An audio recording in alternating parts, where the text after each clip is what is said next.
Hi teachers, this is Laura Candler, and this is the very first episode of Inspired Teaching Made Easy. When I was trying to figure out where to get started with this episode, because it is a kind of introduction, I thought the best place to start would be talking about inspired teaching. Like, what is that? What do I mean by that? And I actually thought that would be pretty easy. When I came up with the title for this podcast, I just loved it. Like, I thought, oh, this is a great title. And I started thinking about, what do I mean? I need to be specific. Like, I need to even know exactly what I mean by inspired teaching. So I gave it some thought, and I was jotting some notes down. And my first thought was, inspired teaching is when you're in the classroom and you feel confident and your activities are going great and the kids are actively engaged, and you just sort of feel excited because you see that they're learning, and the day is just fun from beginning to end. And I do think that's part of inspired teaching, but the more I thought about it, the more I realized that's not all that inspired teaching actually is. And I guess I came to that conclusion because I thought about my own journey as a teacher in the classroom. I taught for 30 years, and my first few years were anything but inspired. But I was really fortunate because my school district had a lot of good professional development opportunities. I took advantage of them. I learned all kinds of things like cooperative learning strategies, classroom management. I learned all sorts of things to help me develop as a teacher and to deepen my content knowledge, classroom management skills. And teaching got better and better, and it got easier, and it got more fun. But, I don't really feel like when I got to that point, as much as it was fun, I don't know that that was actually where I started to feel that teaching was actually inspired. And it's only kind of now that I'm thinking back on it and thinking about my last few years where I just felt so, filled with joy and connected to my students and felt like I was really making a difference, not just teaching them stuff, but like helping them be happier and be more successful later in life and so on. And I realized that inspired teaching, at least for me, is just far more than just being a good teacher, being accomplished at what we do. Like, having the tools and everything is important, but there's another element there, and that is learning to teach from your heart. And it just kind of occurred to me that inspired teaching means using your mind and your heart to be a great teacher and to be effective and to reach your students. Teaching really is an act of love. It's difficult. And when I say inspired teaching made easy, I'm not trying to say that teaching is easy, but I want to make it easy to find your inspiration the way I did. And I guess everyone has a different path to that, but I'm hoping that I can offer you some resources and some ideas and some strategies and things in this podcast, and also on my website. And, I have other resources for teachers that will hopefully help you tap into your own inspiration and help you learn how to teach using your mind and your heart. You can use your mind to deepen your content knowledge, to learn more about your subject area, and also to develop your teaching practice. And I do think it's really important to have teaching tools that are going to, you can have that inspiration, or you can feel like you're inspired, and you can feel like you have that desire to make a difference. But if you don't have the teaching tools to make it happen, it's going to be much more difficult than it needs to be. So before I go on any more about inspired teaching, let me just give you a quick rundown of some things that you might want to know about my background. I think it's important to know that I was a classroom teacher for 30 years. My first year was horrible. As I said, I would not wish that on my worst enemy. It was really rough. And I'm not going to share stories of that right now, because point of this is not to say how bad my first year was, but to let you know that I've experienced some pretty frustrating, overwhelming, challenging times in the classroom. Fortunately, I had some good advice, like first year might be tough, but stick it out, things get better and better, and they really did get better. But I do consider myself lucky because my school district offered a lot of great staff development, and I took advantage of those opportunities. Some of it was, required, but other things I signed up for because I knew that there were things in me that needed work in my teaching practice. For example, I had all these great ideas about what I wanted to do. I started out teaching sixth grade science. I love science and had all these hands-on activities I wanted to do and all these things. I was so excited coming into the classroom in the first year, just bubbling over with ideas. So that was the heart part. I wanted to make a difference, and I knew these things would inspire kids. But the problem is I didn't have the teaching tools to be able to implement my ideas. My classroom management skills were terrible. And I'm not going to go into detail about that, but I guess I just wanted them to be my friend. I treated my students like friends, and I had to figure out how to love my students and how to show them respect and show them that I like them and that, demonstrate that I love them, but not try to be their friend. So that was one aspect of it. And the other thing is I didn't really know how to implement cooperative learning. I knew that I wanted kids working in groups, and I felt like it was important, but I hadn't had the training and the experience to kind of make it all work. So I was very fortunate that I had such great professional development opportunities. And as I learned more and grew more as a teacher, I just had this burning desire to share what I knew with other teachers. And when something worked really well in the classroom, I just wanted to tell everybody about it. And I not bragging. And I'm sure that some of my enthusiasm was probably interpreted as me just bragging about what I did, but that was not my purpose at all. My purpose was I felt so good about figuring out some new way to work with my students, and that I felt would work in other classrooms. And I thought maybe they would enjoy doing it with their kids too. I was also hoping that maybe they would share ideas with me because I loved learning from others and trying new strategies in my own classroom. Eventually, my desire to help other teachers extended beyond my school and even my school district. I realized that other teachers weren't as lucky as me to have the kind of staff development that I had, and they didn't necessarily have the teaching tools that they needed to be able to face the challenges that they faced every day. So I started writing books for teachers. I started teaching workshops.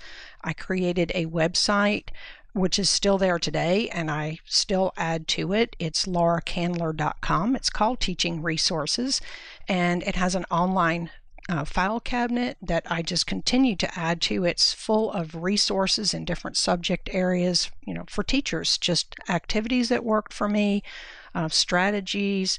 I blog at lauracandler.com, and I give more detail about the things that I did and try to give enough detail about how it actually works to provide a benefit. And that's one reason I'm really excited to start this podcast, because it's going to give me an opportunity to give more detail and share in my own words why some of these strategies are important, why it's not just about developing your mind as a teacher, but it's also getting in touch with your heart and evaluating things that you find online and in other places by thinking about how is it going to impact your students, and is this the right choice for your classroom. Along that time, I also started a Facebook page for teachers. And then somewhere in there, in my last 10 years of teaching, I decided to go for national board certification as a middle childhood generalist, which I did achieve that. And it was a great reflective process. It helped me learn and grow. I got my master's degree in elementary education. So, this was further developing the mental part, the intellectual part, the mind part. And then I was also learning, as I was implementing these strategies, I was starting to check in with myself more about whether these things were working for my students. And even before I would teach a lesson, I would think about the directions and decide, do I need to change this? Is this going to work the way I think? Is it going to have the benefit that I think it's going to have? Or could it cause some kind of problem?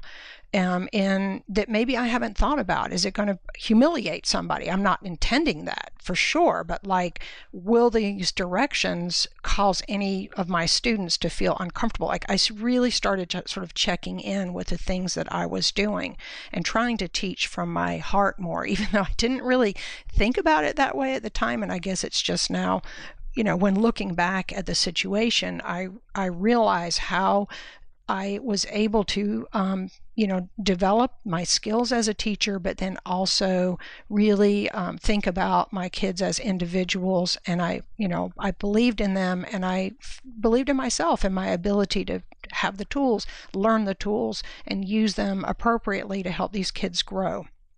So you might be thinking right now, oh my gosh, you were doing all of that your last few years of teaching, you were doing that while you were in the classroom.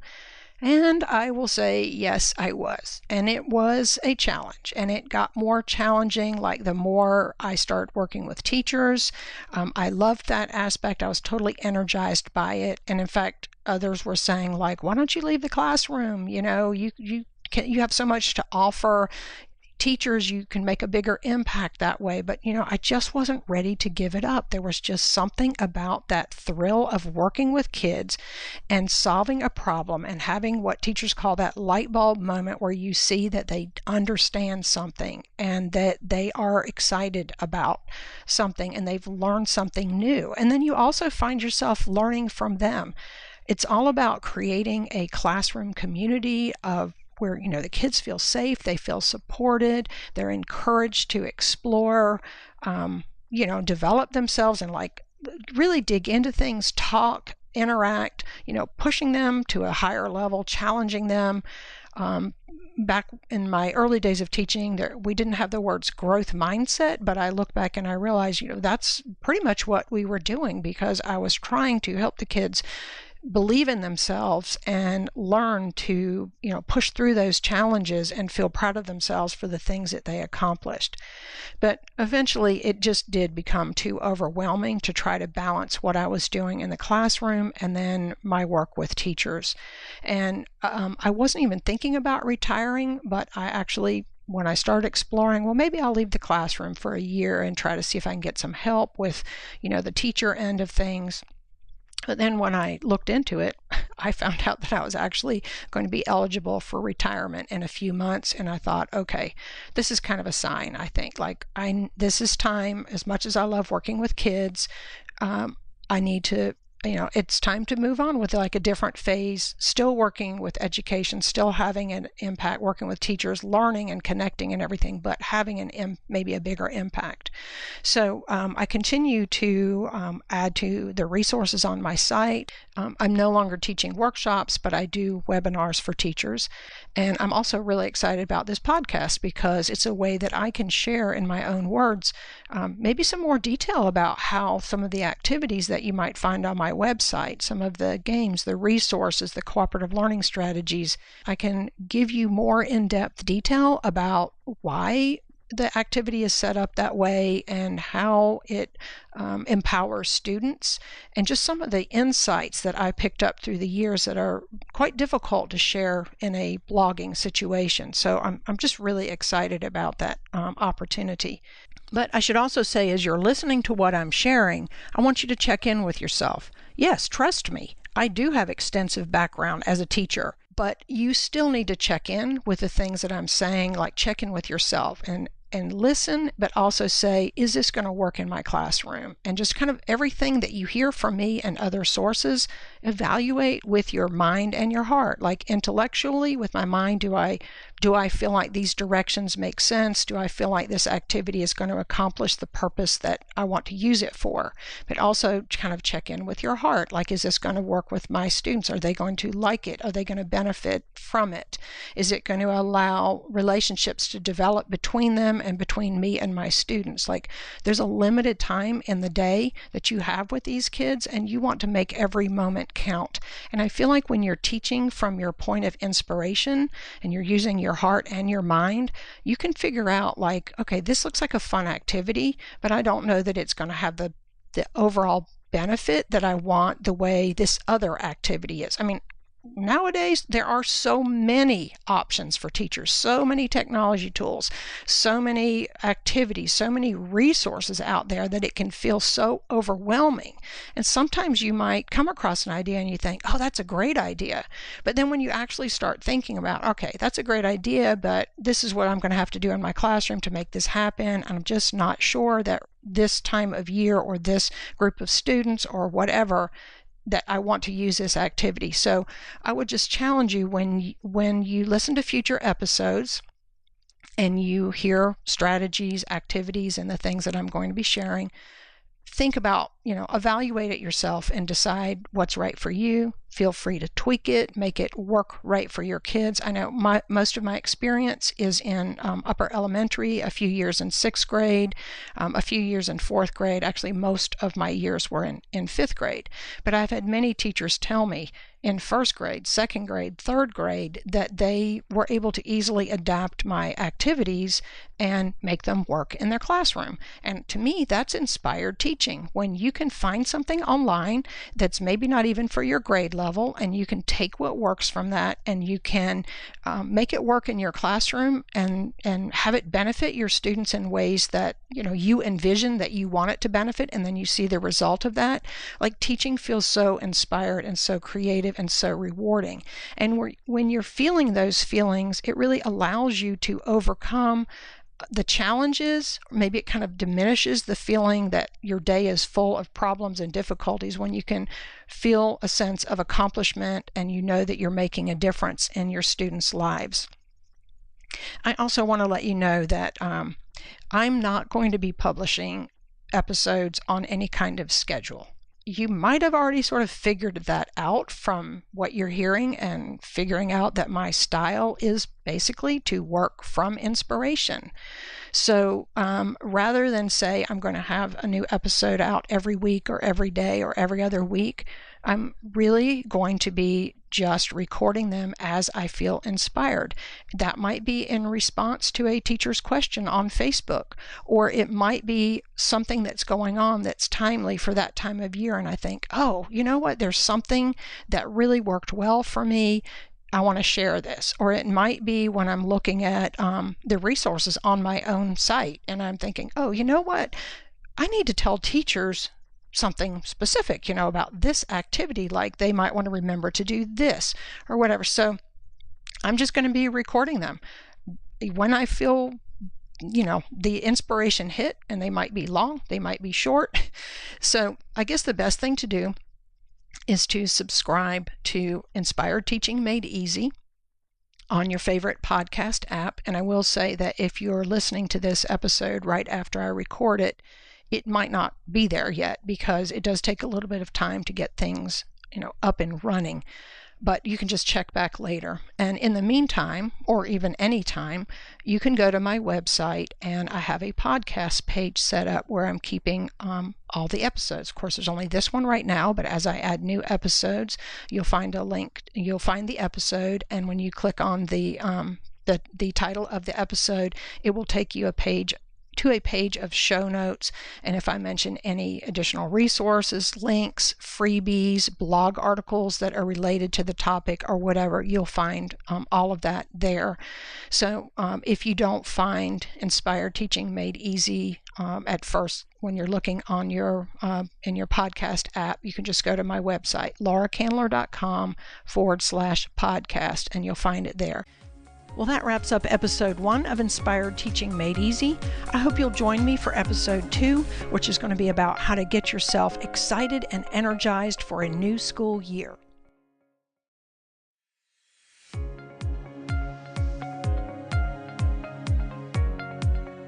Hi, I'm Laura Candler, and this is episode 2 of Inspired Teaching Made Easy.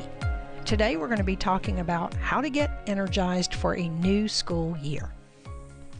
I'm really excited about this topic because I feel like it's a great opportunity to put into practice some of the things that I talked about in episode 1. In the first episode, I talked about what inspired teaching means to me, and it really means to me to use your heart and your mind together when you're teaching. And the first step of that is getting yourself energized for the new school year. It's the end of July right now, And chances are good that if you're not back at school already, you are probably counting down the days, and you probably have a mix of emotions as you're looking ahead to the coming school year. If you had a great year last year, you might be like me. I love teaching, but I love my summers. And so it was really kind of hard at the end of July, beginning of August, to start turning my attention to the new school year. Even though I love teaching and I knew that as soon as I got started back into it, I would love it again. But, hey, I love my summers too. I love that freedom, and I knew that I was going to be working super hard when the school year started, even though it would be doing something I loved. Before we dive into the topic, I did want to let you know that I've set up a page on my website for my podcasts. It's at lauracandler.com/podcast.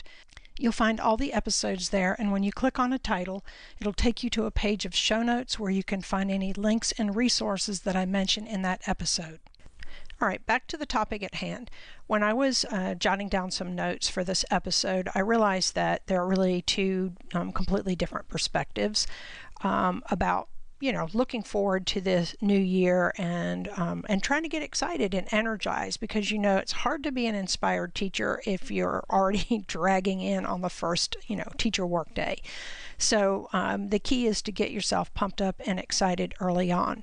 But so let me just kind of divide my advice into sort of two categories, I guess. So the first thing I wanted to say is, if you are feeling really anxious about the coming school year, you're like literally dreading it because you had a rough year last year, or maybe you were student teaching and you're not sure you're going to be prepared. You're just not sure like how you start the first day of school and what you do, and you just genuinely have some anxieties about it based on either real experience in the past or worries that you have.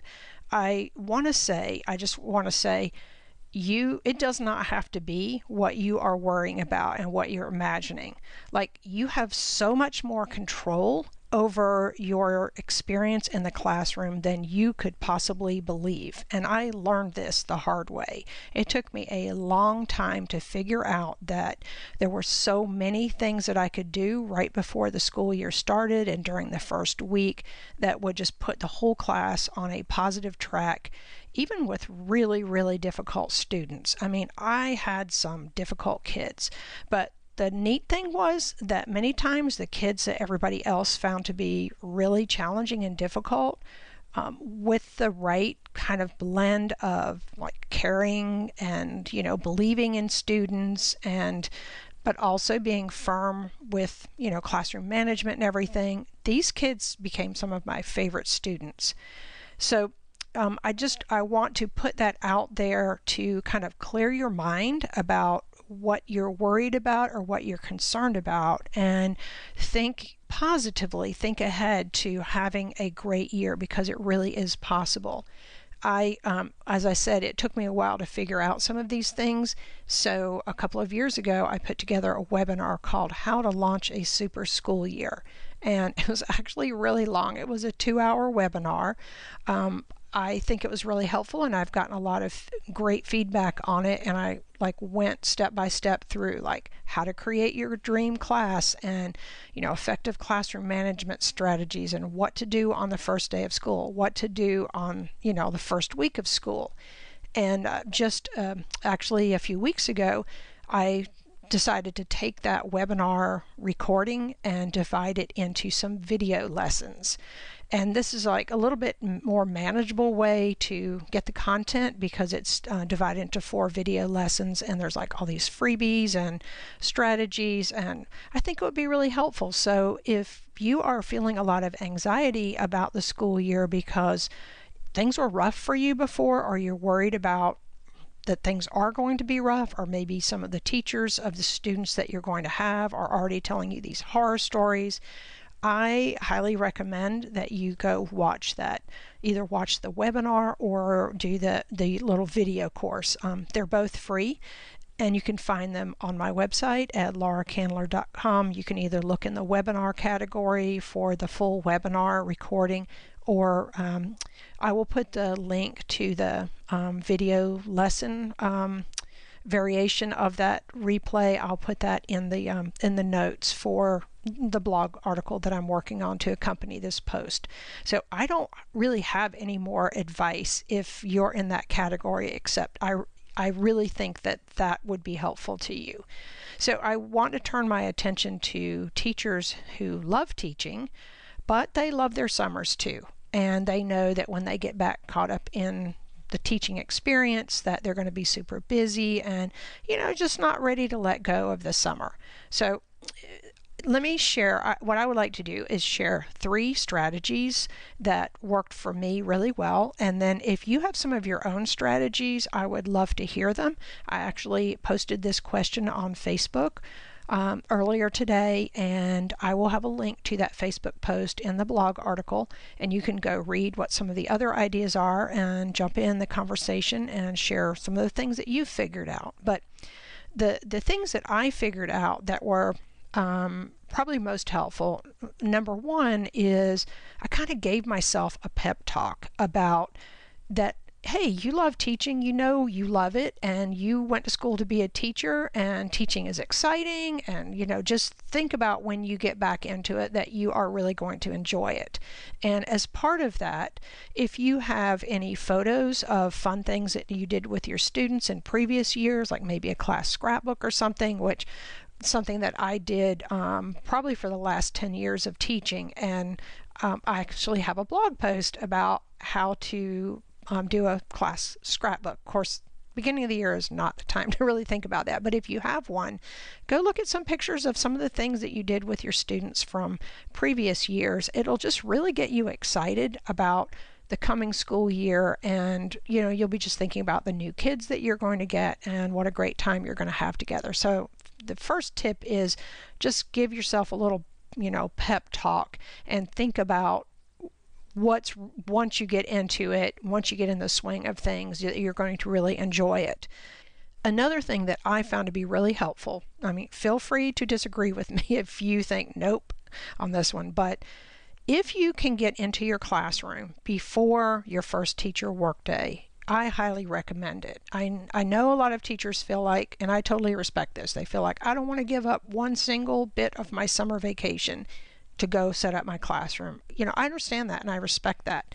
And if you are excited about going back to school, even if your classroom is not set up, then go for it. Like that's perfect for you. But for me, there was a lot of anxiety wrapped up in the idea that I wouldn't be ready for the first day of school. And part of that was because even though we had almost like a full week of teacher workdays, they were just so jam-packed with stuff. There was like meetings, there was professional development, and all I wanted to do was get in my classroom and start setting up the seats and get my walls, any bulletin boards or any, I wanted to get my room ready for the kids. And then a lot of times that anxiety was compounded by the fact that there was an open house that was scheduled before the first day of school. So here I am thinking, like, parents are going to be coming in my room in just a few days, and you've got me sitting here in this, day-long meeting.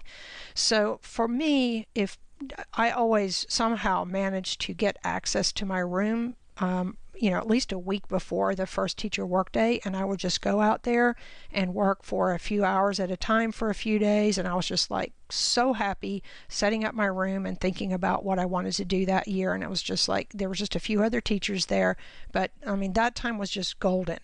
So if you've never done that before and you are experiencing any anxiety, you might find that it's actually fun to go out there and start getting things set up.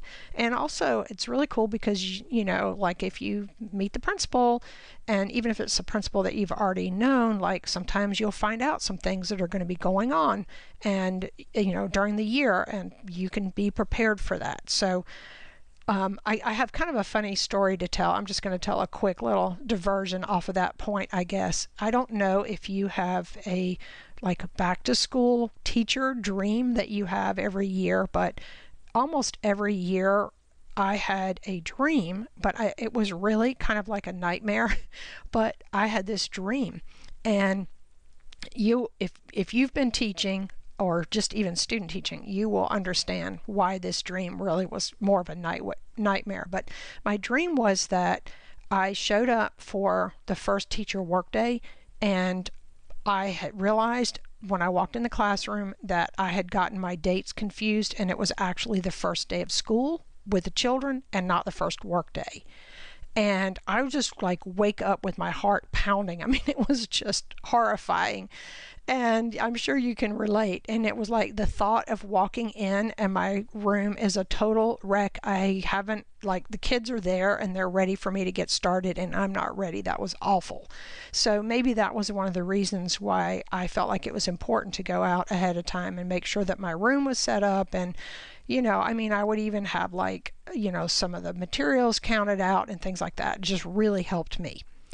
So that's the second tip. First tip was kind of give yourself that pep talk about you're going to be excited when, after you get into it. The second one is if you can get out into your classroom and start doing some things, that usually generates a lot of excitement. And the third thing is something you can actually be doing, in the weeks before you go to school, and that is learning something new that you will be excited to teach your students or do with your students in the coming school year. This is one thing I loved about teaching, is I felt like it was so creative and I was always learning new things, and it's like there was always new challenges for me to face and problems to solve, but there were always all of these tools out there. There's strategies. There were literature circles, or I should say were, but you've got literature circles, you've got things to help kids learn about their different, like, multiple intelligences and growth mindset lessons and activities. There's STEM activities. There's, hands-on math centers. There were always, like, new things that would come up that I would read about or attend a webinar or go to a teacher workshop, or just so that I had new things that I could bring into the classroom each year. And I would think about how excited my students were going to be. Like, I started doing reading workshop the last few years of my before I retired, and it was so exciting to see those kids learn to love reading I love to read, but my students really never learned to love it. Or at least not until we did reading workshop. Then they learned to love it. So that's my third tip, is learn something new. Like, grab onto something. Get in a Facebook group with teachers who love teaching, and I actually have one called Upper Elementary Teacher Connection. And ask, like, what are you going to be doing next year that's new, or what did you do last year that really excited you, because I'm ready to try something new. Sometimes it's a new technology tool.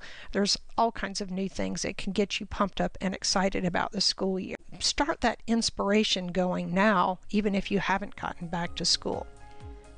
Well, that's about it for episode 2, How to Get Energized for a New School Year.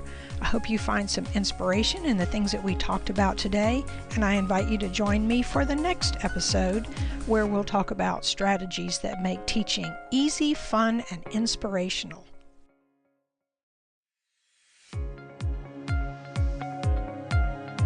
Hi, teachers.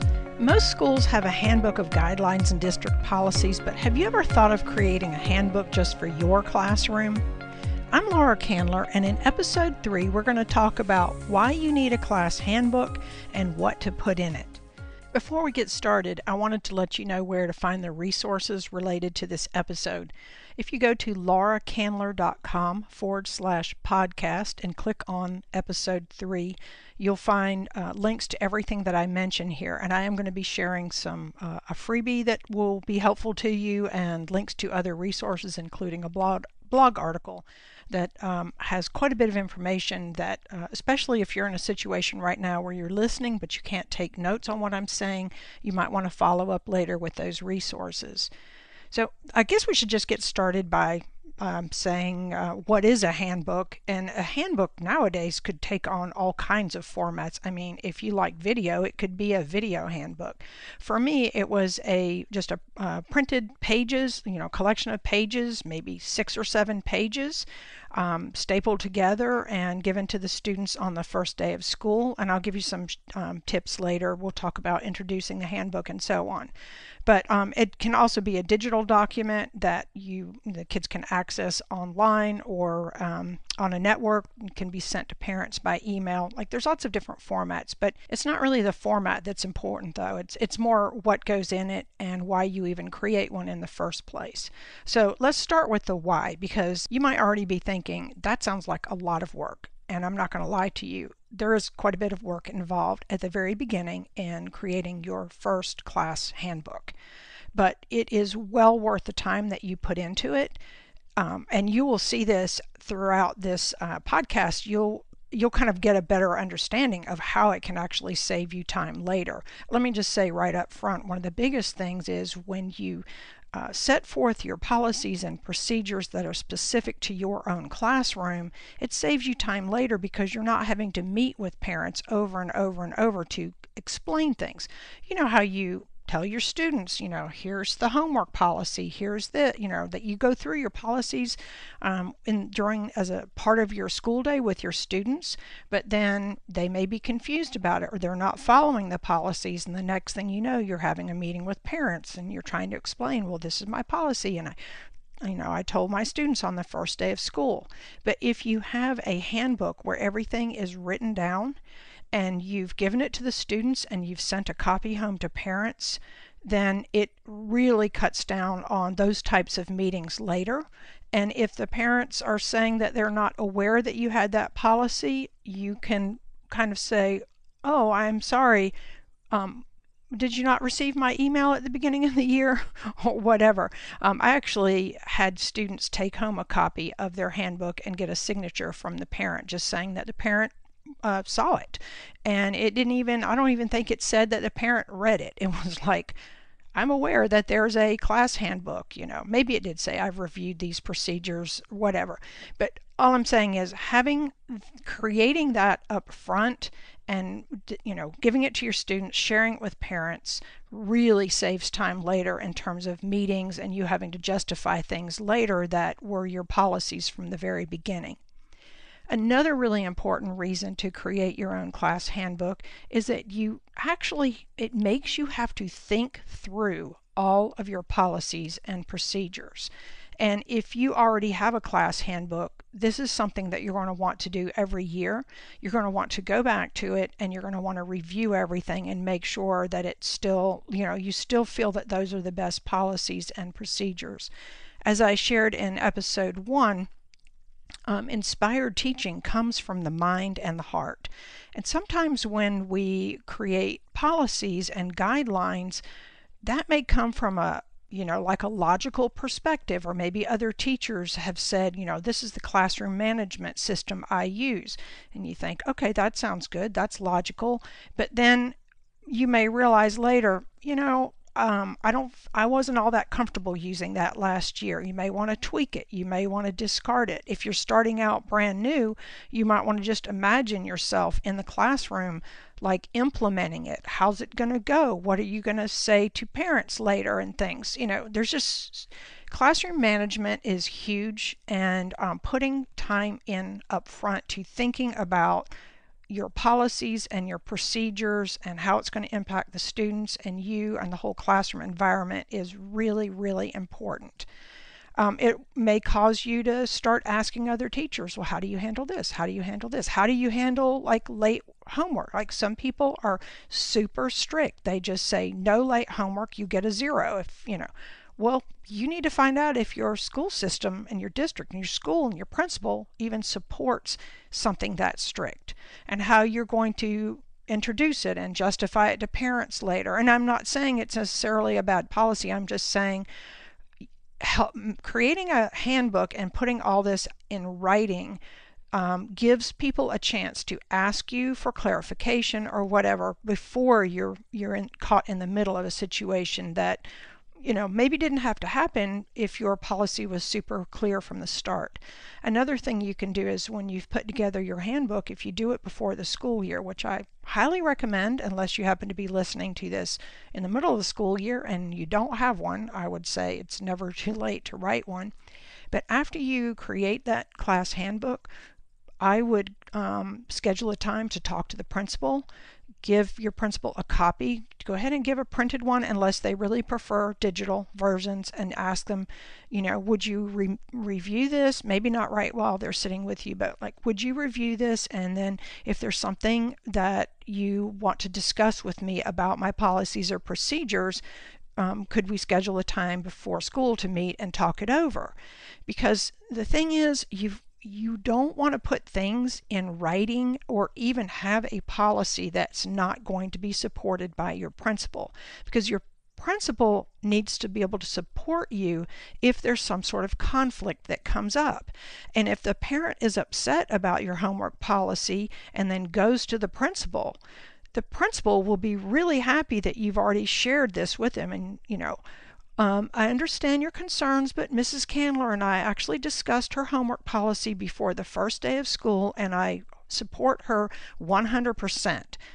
That stops the situation, right away. And the principal can even say, it was my understanding that you were given this handbook at the beginning of the school year. Is this not true? Like, it really heads off conflicts later.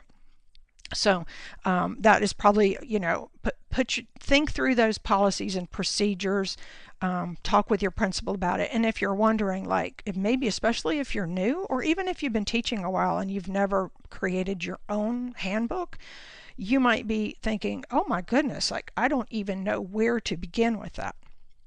Well, I have a free download that you can get from the show notes page. As I said, lauracandler.com/podcast, and click on episode 3. And there's a free PDF sample pages of the classroom handbook that I used when I was teaching. And it's not editable, but I actually have an editable version that you can see on that same page. But at least even with the non-editable one, you can see an example of what I included in my handbook. And we'll talk about that in just a minute. But I still, you might be thinking, all right, let's get to what goes in it. You've already got me convinced, Laura. You don't need to say any more. But I want to say a little bit more about how a handbook can be helpful. Because if you get in the process of it and you're like, oh my gosh, this is a lot of work setting this up the first time, I want you to have a reason to stick to it and keep going with it. So another reason, I know this is going to sound a little bit funny, but especially if you're a new teacher, or you're young, or you look young, which was, it's nice. I'm one of those people that I look younger than I am, which is really nice, except for when you're a new teacher and the parents are kind of looking at you like, oh, you're my child's teacher? You only look like you're 15. And it doesn't help to be mistaken for a child in the cafeteria when you're going through your first year and all of that. So I've experienced that. But anyways, having a class handbook already prepared and in whatever format, if it's digital, print, both, or whatever, and being able to give that to parents on open house night or send it home with students is very impressive.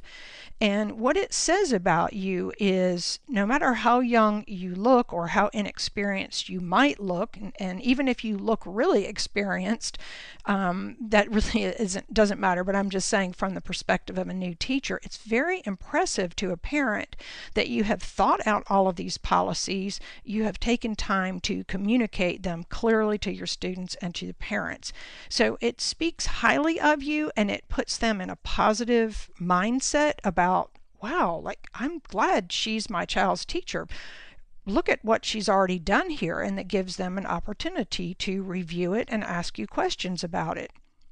So that, it just really starts things off nicely, and it lets parents know that you care about them. Now, I know there might be a cynical side of you saying, yeah, that's true for those parents who are actually going to read it. Some parents, they're not going to read it. Maybe they are not literate themselves.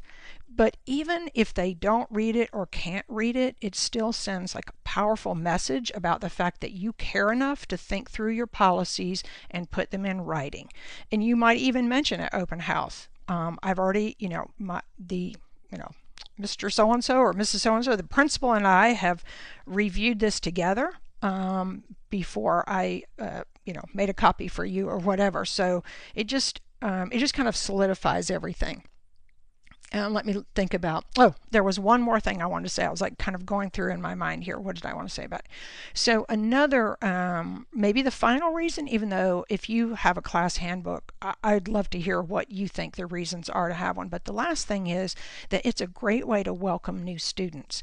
If you think about it, and when a new student comes in a week late, a month late, or maybe in the middle of the year, one of the most difficult things to having a new student come in your classroom is like getting them up to speed on everything.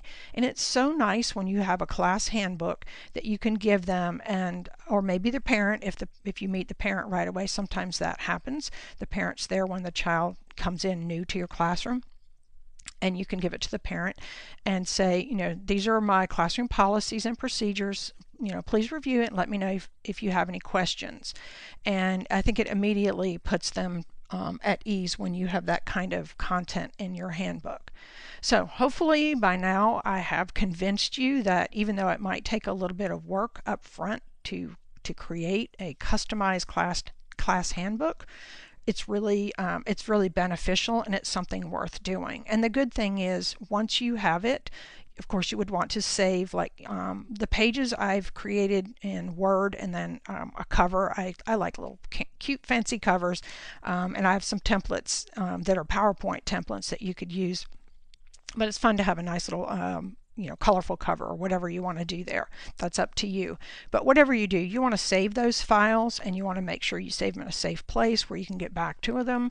And then each year, all you have to do is review your policies and make some updates to what's in there, and it's done. And it's really powerful. So what are the kinds of things that you would put in a class handbook? And I do have a blog article called How to Create a Classroom Handbook That Rocks, that you can find that blog article, and I'll have a link on the show notes page. And I have like a bulleted list of some things that I've put in a handbook that have been helpful, but I'll just go through them real quickly. You can have a welcome letter. You can let parents know what is the best way to contact you and what times of the day you might be available. If you have a class website or you have blog information, you can have that link there. Definitely want to include your homework and grading policies. If you allow snacks in the classroom, what time of day is your snack time and what types of snacks you can have. Birthday party policies are important too, because it might even be in the school handbook, but it won't hurt to have it in your own handbook. It might be about that they're not allowed to even bring in snacks and foods for birthdays, or it may be they're not allowed to give out invitations at school unless it goes to every child in the class. Like, every school has their own policies about this, and you might want to have that if that's an issue. If that's never been an issue for you, you might not want to. One thing I like to do in the handbook, I usually have it on the back page, is have a list of the classmates' names, their full names, and that's just really helpful for kids getting to know each other. The lunch schedule for your particular class, supply list or materials that you're requesting, and usually I have like a list of kind of required supplies, and then there might be like a wish list of things that parents might want to contribute to the classroom.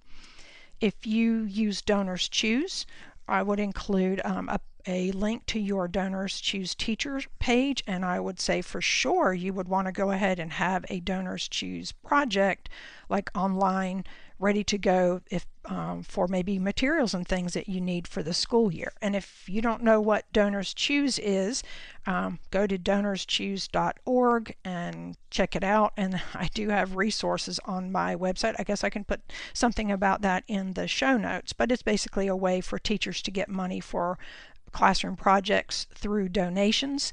And so you would want to put that in your handbook. And I don't think that's in my sample handbook. In fact, that just kind of like occurred to me right now. That would be a great thing to put in there.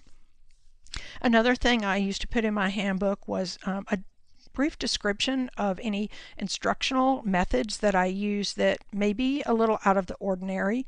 Some of the things I'm going to mention are fairly ordinary now, but you still might want to have a description that kind of explains what you're doing, because kids will go home and tell their parents things, you know this, and the parents are like, what? Are you kidding me? Why is the teacher doing that? And if it's already in your handbook, they will have an understanding of what's going on. So you might have, if you use cooperative learning strategies or literature circles, reading workshop, math centers, if there's certain technology requirements, or if you use Google Classroom, it'd be great to have something in there about Google Classroom and, whatever's needed for that. Those are some of the things that I have had. Oh, another would be maybe the schedule of, if you have like art, music, on these enrichment type classes, if you have it on a regular basis, what time your class, what day each of those enrichment classes are on, and what times, just so parents, they would know what's going on each day. Attendance policies are generally covered in a school handbook, but if you do anything different, or maybe like your late homework, or like if somebody's absent, what do you do regarding collecting homework after the person's absent? Like if you have a class website and the homework assignment is there, you might do something different than if you don't. Anyways, those are some of just a variety of things that I have found to be really helpful to put in a handbook. And as I said, I have free sample pages if you go to the show notes that you can download and just review and think about what you might want to put in your handbook. And the last thing I wanted to do would be give a few tips about like introducing it to your students, and just some general tips about having a class handbook. It would be great to get a colleague to review it for clarity and grammatical errors. You don't want to send something home that already has grammatical errors in it, or that's just confusing. And a colleague is probably the best one. In fact, if you work on something together and you have similar policies, you could make one basic document, and then each person could kind of customize it. But if you're going to communicate something in writing, you want it to be really good, because first impressions matter a lot with parents. And if you're worried about the amount of paper needed to print copies, you can just create a digital version, email it to parents, upload it to a class website or whatever. But I do find that it's helpful to at least have a few paper copies. For me personally, I liked giving a paper copy to my students. I taught mostly 4th and 5th grade, actually mostly 5th grade. And so I like to give each student a copy of it, and it was on their desk on the first day of school. And we did not go through, like, I just want to caution you, you don't want to spend your first day of school just reading the class handbook. I mean, that would be horrible. But you might what I would do is, we had a lot of fun things, cooperative learning activities, getting to know you activities and things on the first day of school. And we would do like something fun. Maybe they were out of their seats doing a little mix around activity.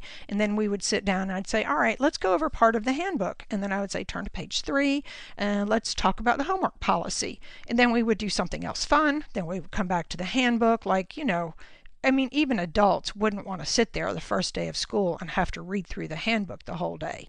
So you could also maybe make some kind of a scavenger hunt out of it, where the kids have to read it and find some information. I'm sure there's something fun you could do with it if you wanted to.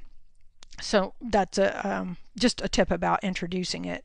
Remember to get an administrator to review everything in it and basically approve it. And they may have some suggestions for you too, and be open to that. They may say, well, I could support this, but here's another way you might want to think about handling those situations. And it's just good. That's why it's best if you do this maybe during the summer before your first day, or at least on the teacher workshop days if you're lucky enough to have them. I would say go ahead and print at least, well, just depending on if you have a lot of people moving, coming in and out of your school. I live in Fayetteville, North Carolina, which is near Fort Bragg, so we have military students, from the military moving different times of the year. There are children that, come and go. And so it's nice, I could pretty much count on throughout the school year, there's going to be at least 5 kids that left and 5 students that moved in. So I would just always print about 5 extra copies to keep on hand. It's just you don't want to have to run to the copier. Sometimes you don't even know. Like, I remember times when the principal would open the door and say, "Hi, Mrs. Candler, I'd like to introduce you to Tommy, your new student." And that was like the first I even knew Tommy was going to be in my room. And of course, I'm like trying to be all like, "Oh, Tommy, yay." It's like, "I'm so happy you're here." And inside, I'm like, "Oh, what do I need to do to get ready for Tommy?" But I want to make sure that Tommy feels welcomed and that he doesn't feel like I'm totally stressed out at the idea of getting a new student. Okay, let's see if there's anything else. Um, like I said, you might want to have some kind of communication from the parent. If you're sending it out by email, you might want to ask them to email you back and let you know they've seen it. If you don't want to get that whole email thing going, you may want to have like a Google Doc form where the parent fills it out and they put in the form. They kind of check off, yes, I have reviewed it, and then have a place on the form like if they have any questions about it, please put them here. Then you can contact them at your convenience, or if there's a whole bunch of parents that like have the same question or concern, you could possibly address it in a newsletter or something else. So anyways, I hope that you found these tips to be helpful. I really think creating a class handbook, just customizing it for your own classroom, is going to be really worth the effort. And it's, I would say, one of the top strategies I have for kicking off a great school year. If you enjoyed this episode about how to create a class handbook, I hope you'll share it with your colleagues. And I also hope you'll join me for the next episode of Inspired Teaching Made Easy.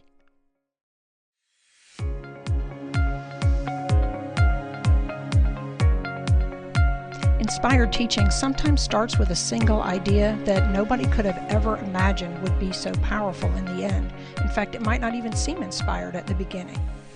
I'm Laura Candler, and today I want to share the story of how a first-year teacher's flash of inspiration changed not only her students' lives, but her life and the lives of thousands of teachers and students all over the world, as well as how her idea can impact your students' lives too. I'll also share tips and strategies for implementing this idea in your own classroom if it's one that you want to try. Back in 2015, Kyle Schwartz was a third grade teacher. It was actually her first year of teaching, and she was troubled with the fact that she knew her students were going through things and she didn't know what they were going through, and she didn't feel like she could connect with them. And she already, even as a first year teacher, instinctively knew that she needed to understand her students and connect with them before she could reach them and teach them. So she had this idea, and it didn't seem very significant at the time. She decided to give each student an index card, and she wrote on the board, "I wish my teacher knew." And she asked the students to write on the index card, just tell her, "What do you wish that I knew about you?" She gave them time to write. She collected the cards, and the things that they wrote just astounded her. She was amazed, and she kept the cards. Some of them were funny, some were silly, some were heartwarming, but some of them were just gut-wrenching, things that her kids were going through that she wasn't aware of. And she still didn't quite realize the impact of what she had done, although it was, it transformed her classroom, but she didn't really think about it in a bigger perspective of maybe, other teachers could do something similar, or other teachers may want to reach out to their kids too. So one day she took one of the notes and she just took a snapshot of it. She tweeted it, and she tweeted like what the student had said, and it just went viral, and news media picked it up and reported on it, and it really touched something in probably in the hearts of educators, I guess, in a way, because teachers know how important it is to connect with kids, and this was such a simple way to do that. Kyle went on to write a book, "I Wish My Teacher Knew: How One Question Can Change Everything for Our Kids." Her book is actually not just about that particular strategy, but about the importance of building classroom community, so I highly recommend it. And I will provide a link to the book and that website in the show notes for this episode. By the time I heard the story several years ago, I had already left the classroom, so I guess I wasn't thinking about, the impact and from the perspective of a teacher of how I might implement that in my classroom. But I came across a story again just the other day. I actually found a blog article that really it intrigued me, and it made me realize that even though I don't have a classroom of my own right now, maybe I can share and spread the word and kind of help promote this idea because I think it's really awesome. But the article that I came across was written by a fourth grade teacher, uh, Katrina, whose blog is who blogs at suburbansnowwhite.com, and she wrote a thorough blog article about how she implemented this strategy in her own classroom. Only Katrina did something a little different. She actually had her students write a letter to her, a full, like detailed letter to her about on the topic of I wish my teacher knew. And she gives, I loved her post because it gives like detailed strategies of how she did it. In fact, what she did that I thought was truly inspired was she wrote a sample letter to share with her students because she knew they might have trouble trying to come up with ideas and they wouldn't really know. Like, it's one thing to write something on an index card, but if you're going to dig into it a little bit deeper, the kids need a model for the types of things that they might want to include or write. So the letter that she wrote as if she was a fourth grader. It was about herself, and she shared personal things about herself, like having an injury to her eye and being embarrassed when people would stare at her. She talked about her shyness, but she also talked about loving horses. Like, she wrote this letter. It was about if she were still in fourth grade, what she would write to her teacher. And I just thought that was brilliant because I know from my experience with teaching writing that sometimes it's really hard to get kids going on a topic, but when they see a model for the types of things they might write about, that may be just enough to inspire them to write.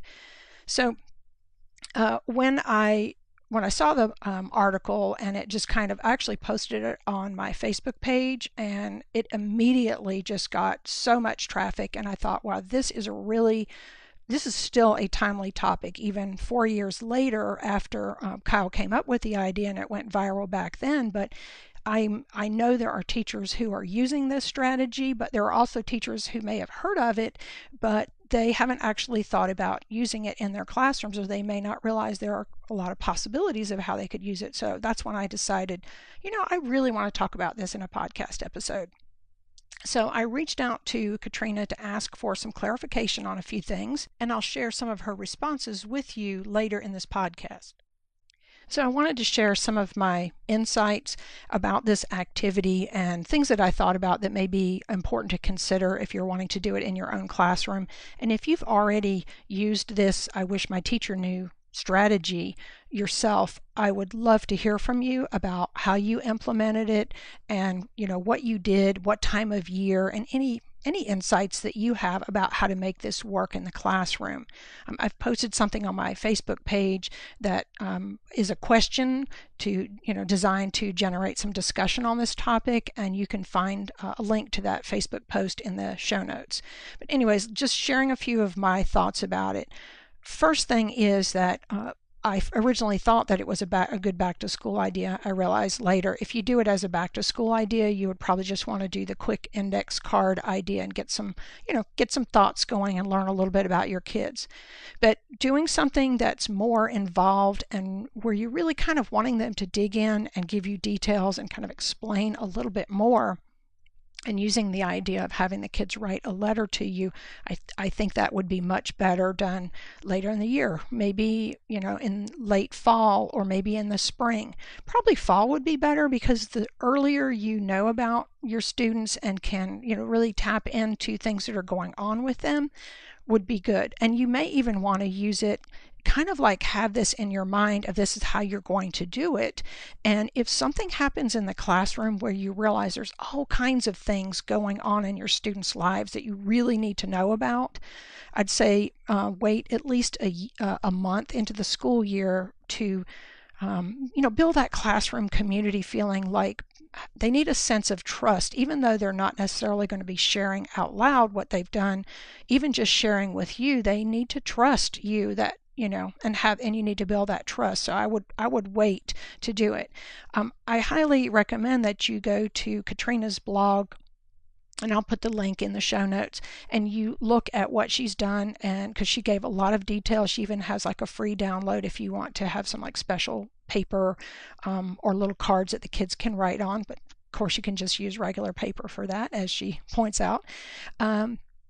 But I would like you to read her sample letter because it provides a lot of detail that would be helpful to your students, and that you could write your own sample letter about yourself and maybe things you were going through as a kid that you could share with your students.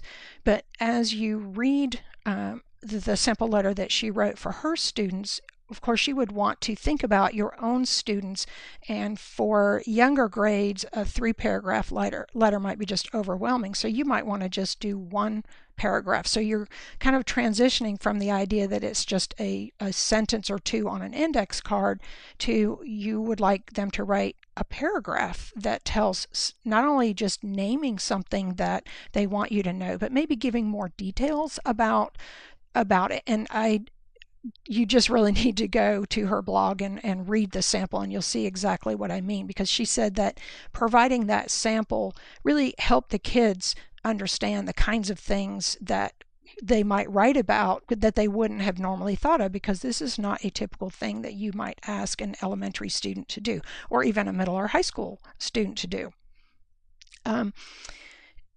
You would want to provide class time, plenty of class time for this writing activity. You may want to divide it into a couple of class periods where one day you explain what you're going to be doing and do some brainstorming and let the kids kind of think about what they might want to write their letter about and like jot down some notes. And you may want to just collect those and put them in a folder so they don't lose them, because you know how you tell kids do this and then bring it back and then they can't find it. So you may want to give class time, or you may want to just provide a block of time where they can go ahead and write a paragraph or a letter to you. Katrina had a good suggestion too. She said sometimes, this was for the writing process, she said sometimes kids they tell her, I don't know what to write about. What am I supposed to write about? And she said if they're stuck, she'll say something like, well, what is something that you think you know a lot about or you know how to do that you don't think I know how to do, or I don't know how to do yet? And or like, tell me something, teach me something, so she gives them some ideas. If they just really, some kids will probably just immediately start writing and they already know, like, I wish my teacher knew this, and they're just going to launch into it. But other kids, they may never have really thought about, well, what do I wish my teacher knew? So I thought that was a good tip. Now, that's not in her post. That was just something that I got from just an email communication with her. As I said earlier, if you've already done this activity in your classroom and you had a certain way that you implemented it, I would love to hear, and I'm sure other teachers would love to hear about it, because this truly is one of those types of activities that you need to use your heart and your mind as you're thinking about how you want to do it. It needs to be implemented with the right mindset, introduced in a certain way, introduced in a trusting environment, and that kind of thing. As I said, you might want to just do a fun, lighthearted version of it, and it may not be all that lighthearted with what you get, but just do the index card version at the beginning of the year, and then come in later in the year and do something where the kids are digging in a little bit deeper. If you enjoyed this episode of Inspired Teaching Made Easy, I hope you'll share it with your colleagues, and I also hope you'll join me for future episodes where we'll discuss ways to tap into your own sources of teaching inspiration.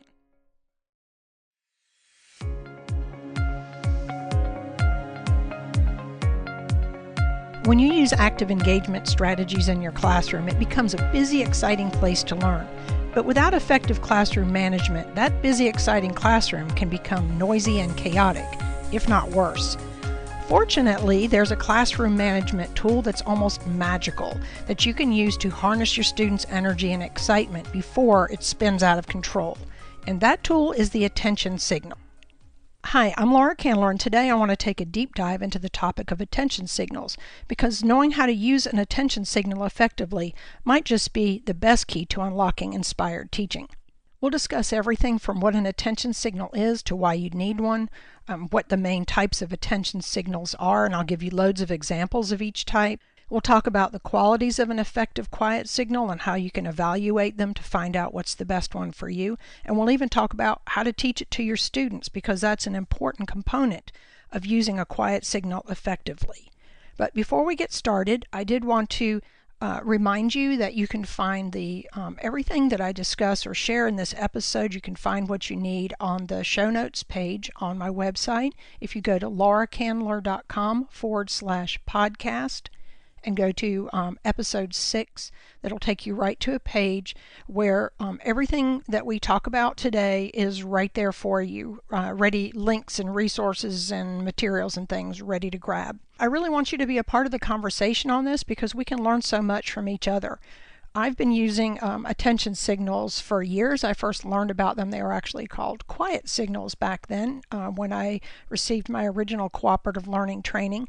But through the years, teachers have figured out other strategies, ways of introducing them, uses with technology, and I love hearing everybody's ideas about how they're using them in their classroom, how they're introducing them to their students, why they find them to be effective, and so on. It's a really fun topic, and at this moment right now, I have no idea how long this episode's going to be, but I have a feeling it's going to be a long one. But I think you'll get a lot out of it, whether you're already using an effective attention signal, or whether you've always been kind of frustrated because attention signals are needed for good classroom management, but you had trouble implementing one effectively, consistently, and so on. There's going to be a lot of tips and strategies that I'll be sharing. And it's not just my ideas, because I'm going to be sharing things that I've picked up in the Inspired Teaching podcast conversations group, and also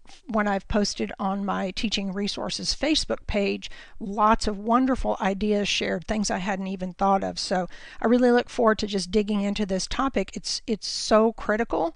I would almost say it's like the number one classroom management tool that if you can get this right and find something that works for you and get really consistent with it, it just makes everything so much better and so much smoother. So let's start by digging into just what an attention signal is and why you need one. An attention signal is just a way of getting your students' attention when they're in the middle of an activity or they're doing something, or there's something noisy. I mean, if your students are working quietly on a test, it's easy to get their attention because the room is quiet.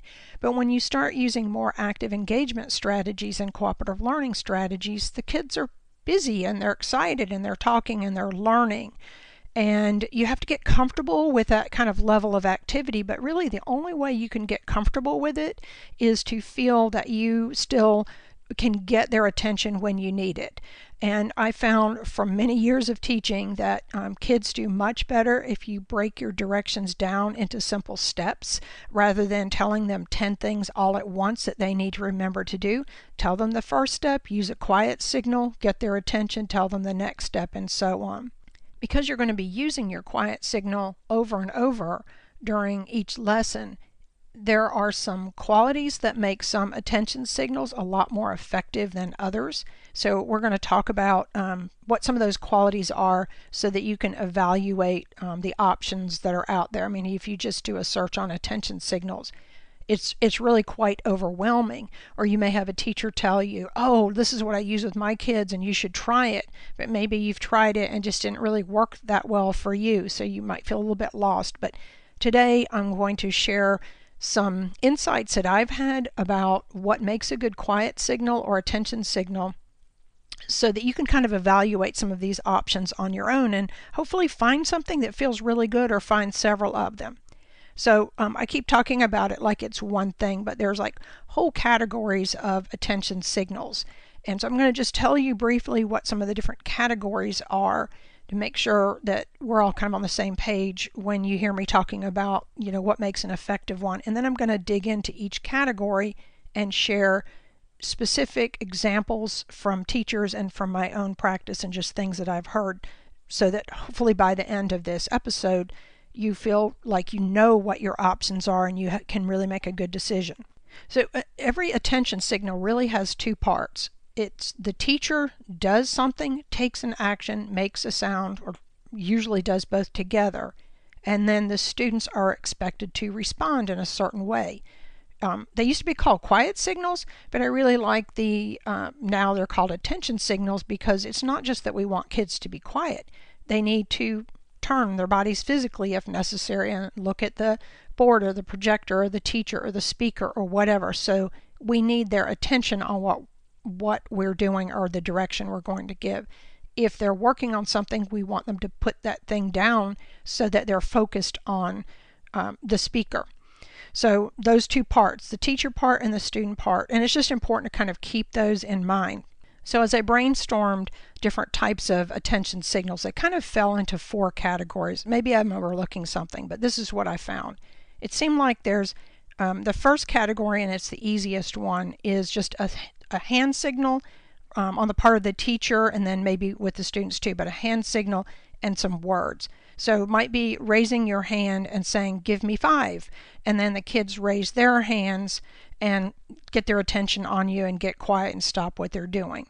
So that's really the simplest one, and that's actually one that I used a lot, only I didn't say "give me 5," even though it's a great one if you're holding your hand and it's 5 fingers, and maybe you're also wanting to get their attention for 5 seconds or whatever.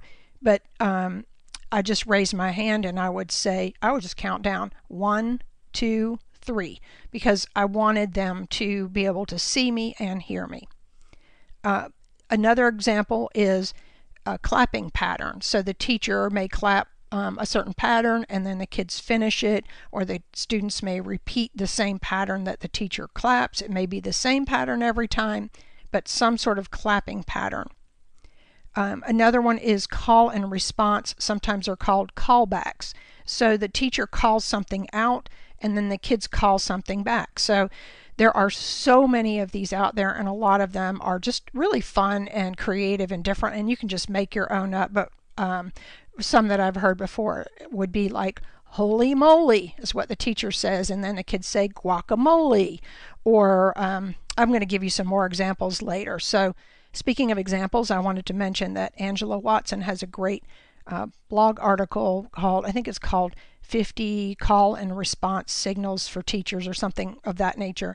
And she has just loads of great ones that teachers have suggested. And I'll put a link to that blog article. So I'm not going to go through a lot of examples, but that has become a popular attention signal. And then the last category is some kind of object that makes noise. So that might be chimes. It might be like a little bell, like a bellhop bell at a hotel, that kind of a little ringer bell. It might actually be a bell that the teacher picks up, like an old-fashioned school handbell. It could be a musical instrument. It could be, there's like a lot of different things that you can use for making noise and getting the kids' attention on you. So, and then a lot of quiet signals sort of have a combination of those things. So let's talk about the qualities of an effective attention signal. And as I go through these different qualities, I want you to apply something that I've talked about in other episodes about inspired teaching happens when we use our hearts and our minds together to make decisions about classroom management tools or instructional practices and so on. And I think it's important to keep that in mind when we're thinking about the qualities of an effective signal, and whether you've already found one that you love. You might say, "Oh yeah, that's why I love it. That's why it's effective for me." And that way, if you're trying to share it with another educator, you can kind of say why you use it and why you find it to be effective. Or if you've had trouble and you're not consistent with quiet signals, you may realize, "Oh, you know what? The reason that I haven't been consistent is this one's just really not right for me. I need to find something else." So here are some of the things that I feel are important to consider with choosing the right quiet signal. First, I think a quiet signal needs to be both visible and audible. And the reason for that is the kids need to see something happening, and they also need to hear it when you use it. If your classroom is noisy and the kids' eyes are all, like, let's say they're in cooperative learning teams and they're like focused together and their attention is on what they're doing, you can stand there and raise your hand all you want, but if you don't say something or make some kind of noise, they're going to completely ignore you. And it's not like they're trying to be disrespectful. They just don't know you're standing there with your hand up. So that's why even if you just like raising your hand, it's important to have some sound with that. So it might be just give me 5. It might be counting down. It might be, there are specific things that you may say. I'll give you some examples later. But also visible, like that you're raising your hand so that maybe students that are far from you, they may not hear what you're saying at first, but if they see your hand go up, then they realize, oh, she's trying to get my attention. So anyways, visible and audible. Another important quality is that it works quickly. It can be implemented really fast. And if you think about it, this is really important when it comes to instructional time and valuing your instructional time. So let's just say you have a real active lesson and there's like a lot of directions being given. It's a science or a math activity or something. And let's say you need to stop your students 10 times during the period of this hour-long lesson because there's like a lot to say and discuss and reflect on and so on. If it takes you a full minute to get their attention, like maybe you just get quiet and raise your hand and you just figure eventually they're going to get quiet or something like that, and it takes a whole minute, that's 10 minutes out of that hour that you've lost to trying to get your kids' attention. And if you multiply that times a 6-hour instructional day, that's like an entire hour lost to just waiting and trying to get your kids' attention. It really adds up. But let's say you have an attention signal that takes 5 seconds to get your kids quiet and their attention on you so that you can start speaking. So if you do that 10 times in the hour, that's 50 seconds. That's like 1 minute of time that you're giving up from that lesson. So it's significant. And then over the course of a day, that's like 6 minutes. So if you start thinking about why you really need something to be very quick, it becomes obvious. The third quality of an effective quiet signal or attention signal is it really needs to fit your teaching style. If it doesn't fit your teaching style, it's just not going to work. And that's why it's great to get ideas from other educators, but this is kind of where your heart comes into play. You want to use your heart and think about, does this feel comfortable to me? For example, if maybe the teacher next door likes to sing and she's very confident about her singing voice and she sings something and the kids sing something back, that may work great for her and her kids love it. But if you're not comfortable singing, that's not going to work for you. So as I go through these different options, you kind of have to think about what's comfortable and what feels good to you. Another thing to consider is whether it's appropriate for your students or not. So something that's appropriate for kindergarten might not be appropriate for high school. Something that's appropriate for high school might not work in kindergarten. A fifth thing is choose a quiet signal that's not going to be annoying or disruptive. And what I mean by that is something may sound fun or silly or crazy or like, oh, this would be a great quiet signal. But if you're going to use it 10 times in an hour, it might become really annoying after a little while. Or it might be like so goofy and silly that it really has your kids laughing instead of calming them down. And because really the attention signal is not just about getting the class quiet, but it also can be about bringing the energy level down so that they're ready to focus on you.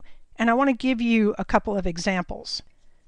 I told you that I usually use my hand signal, just raising my hand and then counting 1, 2, 3. I expected the kids to be quiet by the time I counted 3 and their eyes on me and so on. But I also did have some chimes in my classroom and I like them too. So I'm going to just play for you and I'm going to tell you these may not be tuned properly, so I'm not sure how it's going to sound. But just to give an example, it's just like a very pleasant sound that kind of can carry throughout the classroom. And you hear it's kind of still kind of ringing in the background. You can hear. I'm going to put my hand on it to stop it. One of the teachers in the Facebook group, Lori, said that she uses chimes in her classroom and she uses the 3 notes to let them know they need to stop immediately and eyes on her and pay attention. But sometimes she'll just hit one single note, and that's to just kind of get them to refocus their energy and kind of calm down and bring the noise level down. She said she also taught them about how to do like mindful breathing to get their energy down. And if she taps the chimes one time, the kids are supposed to stop and take like 3 mindful breaths and kind of calm down before they before they proceed with the activity. I thought that was a really cool idea, and that's why I said I love learning from teachers in the group. Another thing Lori said was that when she tapped the 3 notes, the kids were supposed to get quiet before the chimes stopped making noise. You could hear that kind of gradually fading out. And she said that the kids loved kind of competing to try to get the whole class really quiet before the chimes stopped making any sound. So neat little tips for using chimes. So that one is not annoying, and you can use that one over and over. But I'm going to give you an example of one that is actually quite annoying. And I learned it in a teacher workshop, and I thought, oh, this is cool, and I tried using it in a teacher workshop, but it annoyed me, and I think it would be something that it might get them off track. So what it is, it's like a little plastic rubber chicken. It's actually plastic, it's not rubber, like a little squeaky toy that a dog would use. It looks like this, plastic chicken. And so it looks really silly, but here's how it sounds. Now, to me, that's just annoying. But, your kids, I don't know, maybe middle school, they could listen, they could laugh. Maybe high school, they would think it was funny, but then they would quickly settle down. So that's what I'm saying. It needs to fit your style, be appropriate for your students, and shouldn't be something that if you use it over and over that it's annoying or disruptive. Another thing, quality, I actually added this 6th quality to my list today, and this was through personal experience, and I'll tell you what it is. So I went to my teaching materials, and I kind of was digging through some boxes of things, trying to pull out like what did I use for quiet signals, attention signals, and I found one of those little UFO balls. It's just basically like a little ping pong ball, and that's what it is, I think, and it has a battery and a light inside. And then it also kind of makes this like weird ghostly sound to it. And I pulled it out and I tried it. It was like, it worked. I thought, oh, this would be a great quiet signal. So, because, around like say Halloween, just for fun, because it flashes light, you can hear that eerie little sound. So I brought it in the house, and I was telling my husband about it. And in the process of showing it to him, I dropped it on the kitchen floor. And I was like, oh, that might not be the best one if it busts when it lands on the floor. And I picked it up, and sure enough, that was it. It did not work. I was like, okay, quality number 6, whatever object you use, if you want an object, it needs to be durable because it's going to be used in the classroom, and probably something that's not expensive also.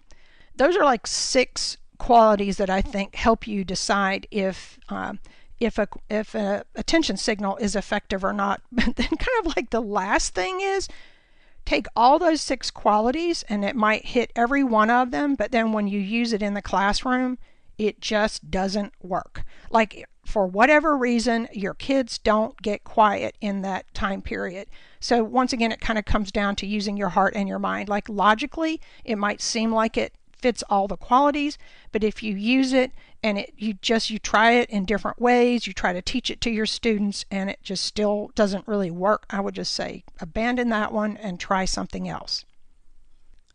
Okay, at the beginning of this episode, I did just mention what I saw was like maybe 4 major types of attention signals. But I said that I would give you some more examples of real teachers and what they were using in the classroom later. So the examples that I'm sharing came from 2 Facebook posts, and I'm going to put links to those on the show notes page. Before we dig into these examples, I did want to point out a couple of things about some of the different types of quiet signals.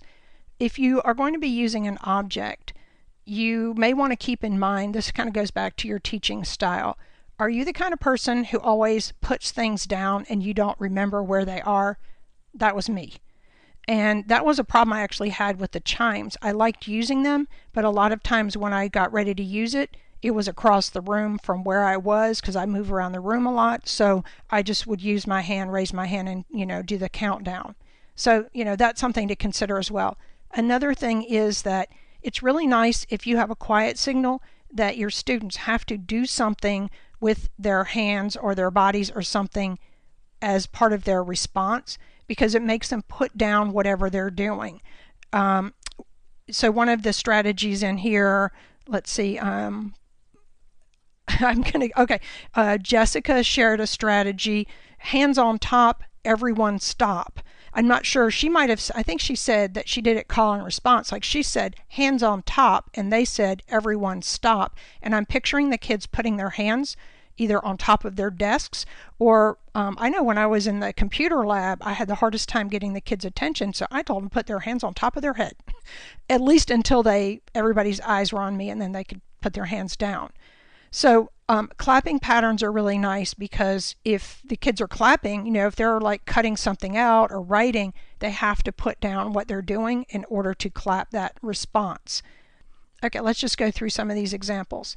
Nancy shared that she uses the give me five, basic, hand up, give me five, but she actually, when she counts down, she actually counts down. Actually, she's counting up the way she said it. So she'll say 1, mouths quiet, 2, stop what you're doing, 3, eyes on the speaker, 4, thumbs up, and then 5, smile. And she says she likes that last one because they all put a smile on their faces. And I thought that's such a nice way of, it might take longer than 5 seconds, but if you say it quickly, it's not going to take much longer. The kids hear you and it gives them, if they're doing thumbs up, they have to put down what they're working on. That might be a great one to use. You may not want to use it every single time. Sometimes you might want to just do give me 5 if you're using it over and over, but I thought that was neat. Jessica shared she shared the hands on top, and then the kids respond, everybody stop. She said when she wants them to just stop what they're doing and freeze, she says macaroni and cheese, and they say everyone freeze, and then they stop. She does hocus pocus, and then they say everybody focus. These are call and response examples. Diane shared another call and response. She says ready to rock, and then they come back ready to roll. So you can just take any little 2-part phrase and make something up if you want. She also said that she uses an electronic doorbell, and she didn't provide extra details on that. I'm sure she probably would if I asked, because people are really good about writing back. But I heard this somewhere else, that you can have an electronic doorbell, that you can have an app on your phone that you can make the doorbell ring, so that if you have your phone with you or your tablet or whatever, you don't have to actually go to the doorbell. You can you can make it ring from across the room. I thought that was pretty cool. In the Inspired Teaching Podcast Conversations group, Alicia shared an idea that she has. I'm not sure if she's tried it yet, but she sounds like she's thought this out really well.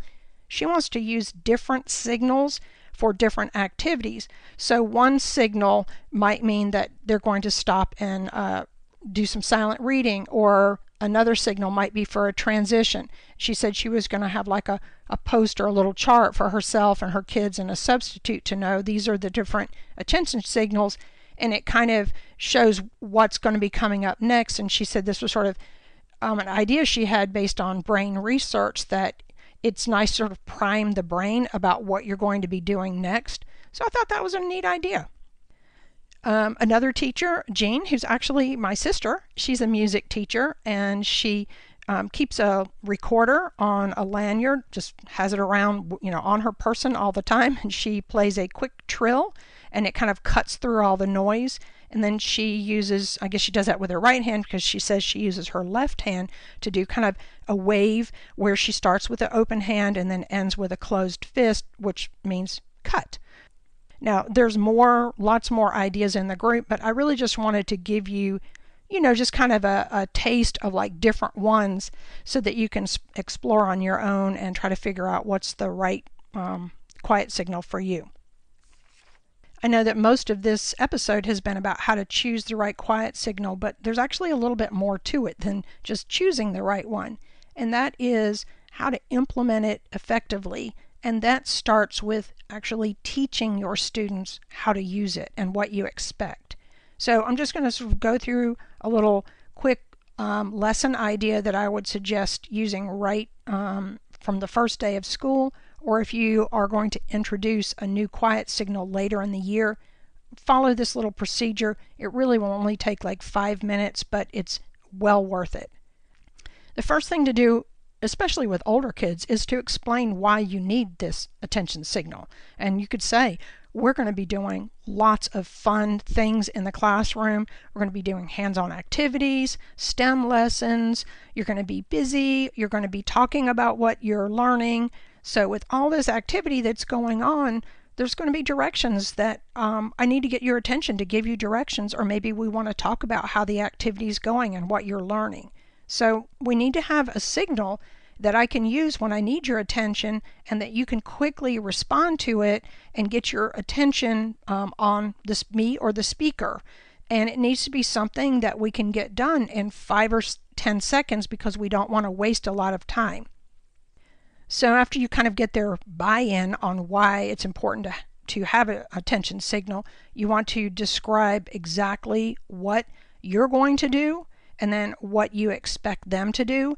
And you would also, if you could get a student to just kind of like maybe one student sort of model for you, or you can just demonstrate if it's a clapping pattern, or if you want them to put their finger to their lips as they raise their hand or whatever, like demonstrate what you're going to do, what they'll hear, what they'll see, and then what they're expected to do in response. You might think, okay, well, that's enough. I've told the kids, this is what I'm going to do. This is what you're going to do. Okay, let's get to work on this math activity. The problem with that is you've told them what you want them to do, but you haven't really taught it and then checked for their understanding to see, are they implementing it correctly? Do we need to tweak this? Do we need to make it work better?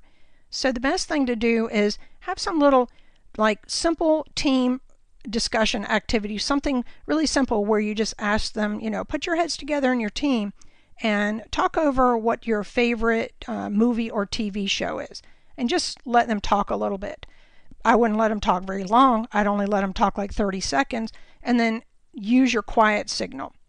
And I forgot to mention that you really need to have like a stopwatch, or have like a digital device that has like a little stopwatch timer on it, because it's important to let the kids know, I expect you to be quiet in, say 5 seconds. Or if you feel like that's unreasonable with the quiet signal you're using, maybe 10 seconds. But it's important that when you are teaching it, that you actually time it. So you use the quiet signal, and from the moment you tap the chimes or you put your hand up or whatever, you start looking at the clock, and then you see how long it takes. And then don't start talking until everybody's quiet and looking at you. So the first time you do it, it might take 45 seconds, and you might say, wow, that took 45 seconds. I know we can do better than that. Let's try that again. And you don't try to call out or point out kids who are misbehaving or talking, name names and embarrass kids, because they know who it is that's not paying attention or whatever. And you might also tweak it by saying, if you see me raise my hand, put your finger to your lips and raise your hand, and then kind of signal the people in your team, because maybe their back is to me and they can't see what I'm doing. Then let's say, okay, get back to work talking about so-and-so, do the quiet signal, time it. Okay, class, we got it to 20 seconds. That's half the time. That's great, but we really need to bring this down and be able to do it in 10 seconds or less. Try it again. And then each time you stop and get their attention, say the good things, like, I like how everybody stopped talking and how they turned and looked at me. But remember, you need to put down whatever it is that you're working on. And then the final step is, I really think it's important to reward the students in a simple way when they reach that goal. So if you do the quiet signal and they get quiet in 5 seconds, if you can do something like, I use the marble jar, and I just think I need to do another whole episode on using the marble jar. It's so simple and effective. It's just basically a glass jar where the kids can see the level of the marbles inside, and when the whole class engages in some behavior, and it's a positive behavior and you're wanting to reward it, you just say, hey guys, that was a great job, I'm putting a marble in the jar. And then when the jar is filled up, you have some activity, like it might be an extra half-hour recess or something. It's a class activity. Nobody gets excluded from it. It's something that they've all earned together. So if you have a system already in place that's like a little class reward system, use your class reward system that's already in place to reward the kids. Now you might be thinking, man, that's a lot of work. Am I really expected all year long to reward the kids by putting a marble in the jar or doing something when they get quiet in 5 seconds or less? No. I did that for the first few days, but honestly, I forgot about it and they forgot about it too. And I would use the marble jar for other things like good behavior in the cafeteria or something like that. But I was not going on all year, rewarding the kids for getting quiet in 5 seconds. But I just think it's a critical piece, and it's going to be much more effective if you have that in place. Well, I told you it was going to be a long episode, and I was right, but I do hope you found it to be helpful.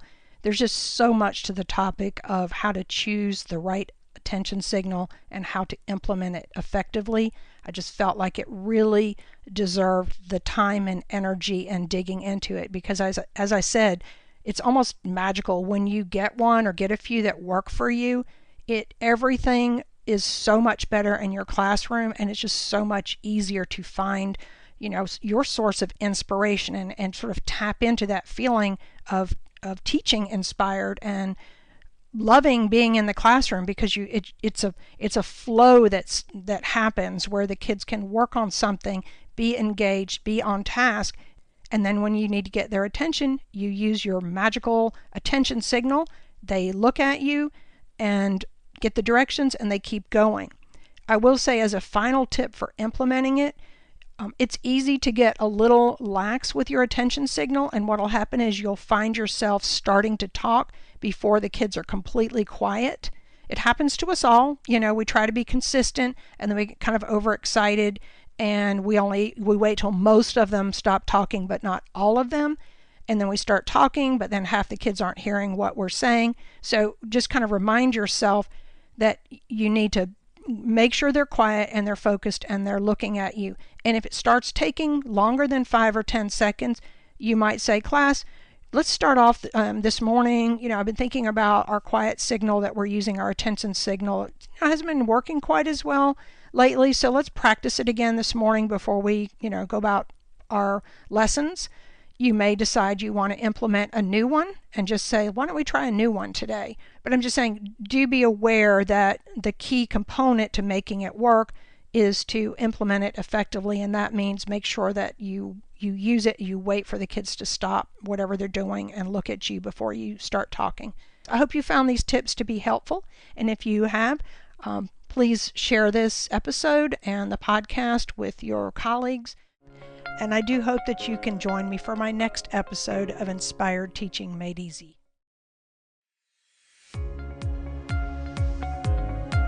One of the best ways to boost academic achievement is to increase student engagement.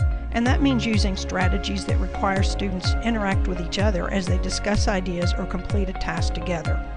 Unfortunately, students often lack the social skills needed to work together productively, which can spell disaster for an otherwise great lesson.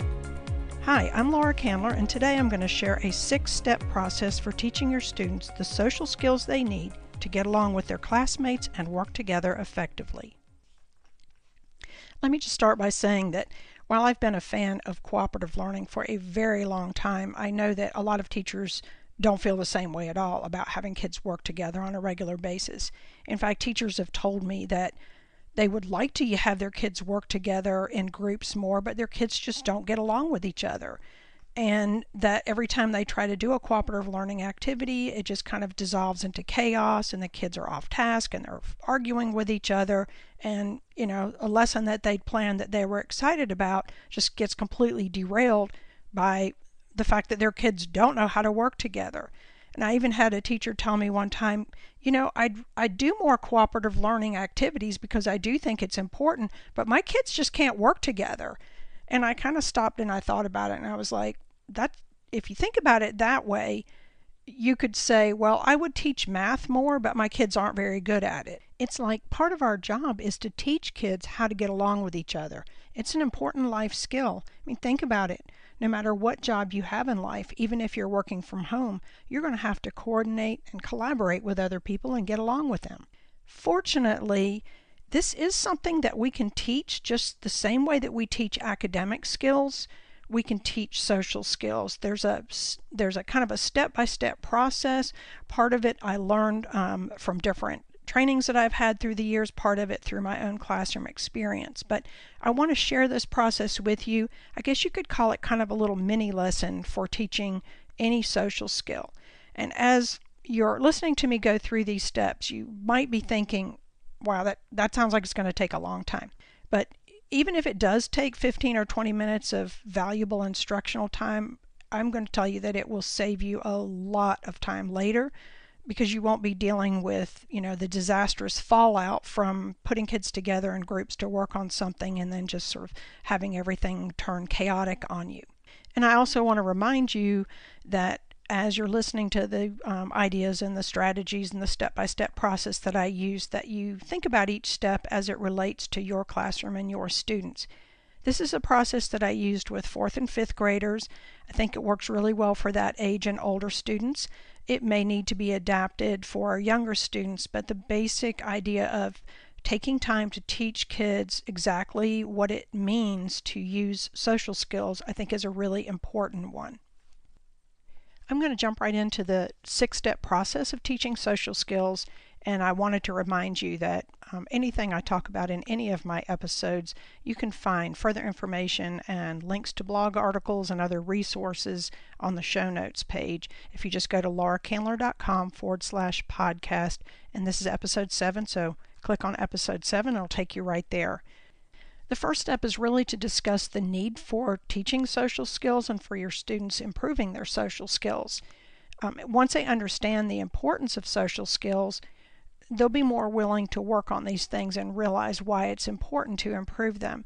You might want to use a term like people skills or working together skills, and just point out that not just in school, but in all areas of life, there are times when we have to work with other people.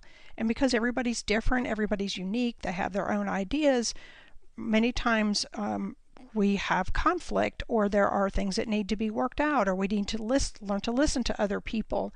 And improving those kinds of skills can make things just better in every way, not just in the classroom, but later in life or even at home. So just identifying what social skills are and kind of talking about that with kids. You may even want to brainstorm a list of social skills with your students, and I'll just give you an example. It's actually in the blog article that I've written on this, I list social skills as being things like active listening, or knowing how to show appreciation to each other, accepting that other people are different from you, communicating clearly, disagreeing politely, being able to encourage each other, following directions, participating equally so that one person doesn't just kind of take over the whole group, knowing how to share materials, taking turns, using quiet voices. All of these are social skills that are important when working together in teams, and also when there are like multiple teams working within that same space. Step 2 is really your job as the teacher, at least at first, and that is to select a social skill that your students need to work on. And you can usually see what is needed when you walk around the classroom, when you have them working in teams, and you see where are they struggling, where are they having difficulties.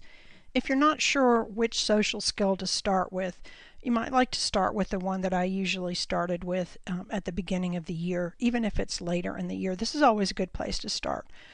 I called it praising at first. I guess that's the way I learned it. But then when I started using it with students, they were a little bit confused. Some of them asked me, is that like praising God at church? And I said, well, kind of, but it's more, showing appreciation.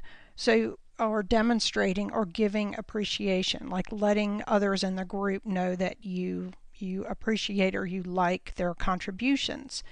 Even if you don't agree with what they're saying all the time, just showing appreciation for what they are contributing. I would suggest starting with this one and maybe using the term showing or demonstrating appreciation. If you can teach kids how to show appreciation for the things that they're doing within the groups, which is something that they're not comfortable with usually doing, automatically, it just really helps everything else go so much more smoothly in the group. Step 3 in the process is to teach the skill that you've identified. And just in the same way that you would teach academic content, you want to be very explicit about what you mean by the qualities of that skill and what they're trying, what it looks like and what it sounds like, and how you would actually, let's just use the skill of demonstrating appreciation. What does that actually mean? This is really important to do this step, maybe one of the most important parts of the whole process. Probably the best way to do it is to create a little graphic organizer that I call a T-chart. You can either draw it on like a large sheet of paper and create an anchor chart, or you could do it on your whiteboard. You could also download, I have a printable that actually doesn't have to be printed. It can be used in digital form that you could project on a whiteboard that's already kind of ready to go for you. But at the top of the T-chart, you want to put the social skills. So let's just say giving appreciation. At the top of the left column, you want to put the words looks like, and then on the top of the right column, the words sounds like.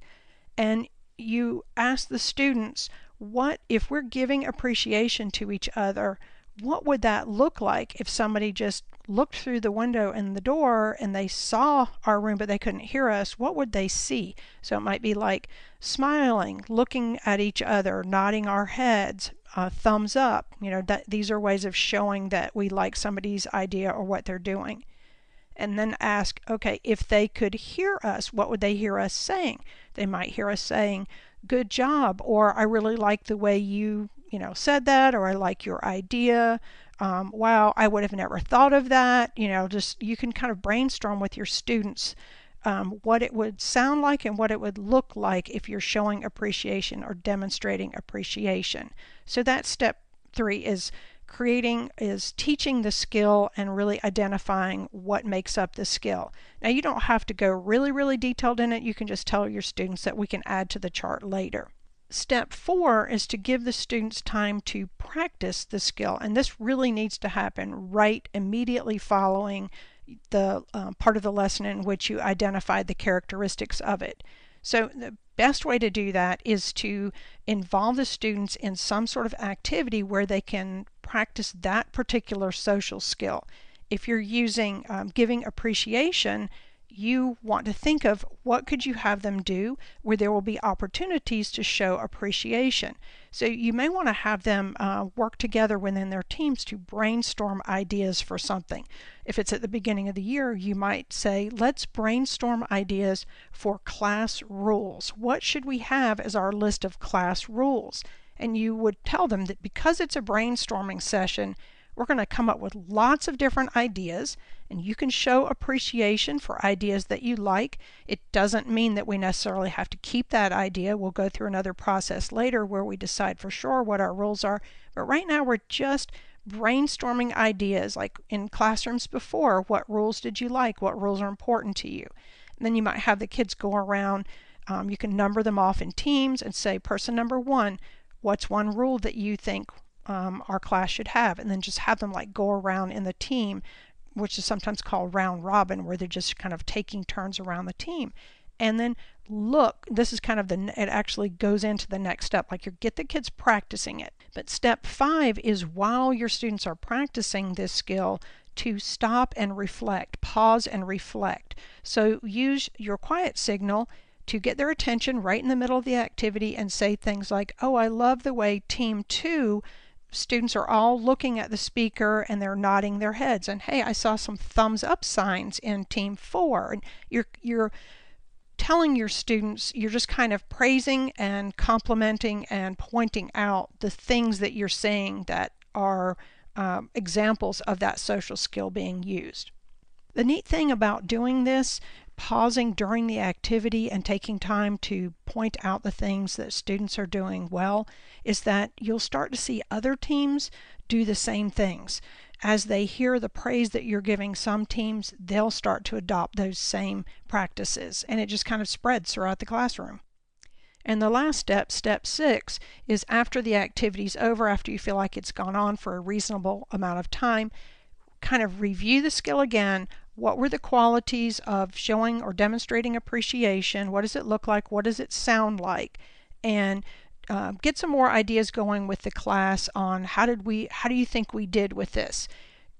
Be careful though, because you need to remind them, like, we're looking at the positive things. We don't want to be calling out team members because they didn't show appreciation or whatever. We want to give examples like, did somebody on your team show appreciation for your idea?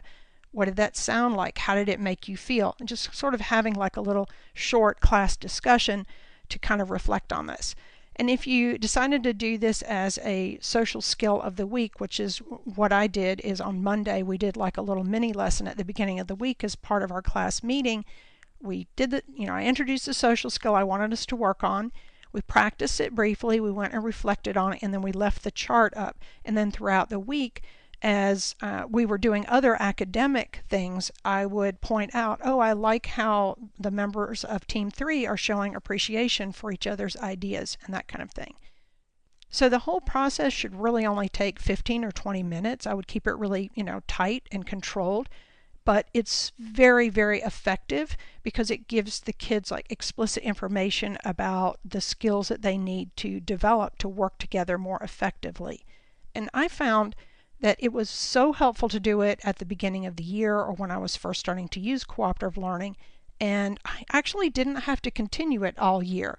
It was like after 3 or 4 weeks of doing some work with different skills, they just became so much better at working together, and everything just flowed a lot better, and we didn't actually have to do a full social skills lesson all the time. Sometimes it might be just discussing a few things on our class meeting about like what could we work better on, or at the end of a cooperative learning doing like a little quick discussion to just say, what are some things that worked well today, what are some things that we could improve on. So let me just recap the 6 steps of teaching social skills by saying step 1 was to discuss the need for social skills.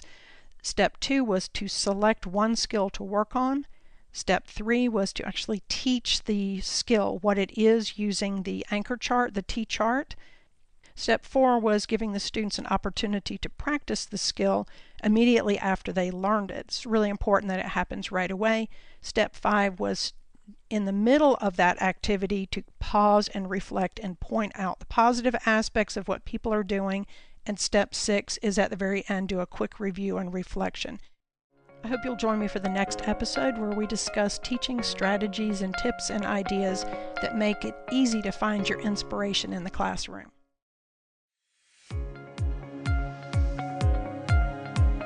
Kids who enjoy reading spend more time reading and therefore become better readers. It makes sense, but how do you reach students who don't enjoy reading? Children's magazines just might hold the answer to that question. Hi, I'm Laura Candler, and today I want to explore the topic of teaching with children's magazines.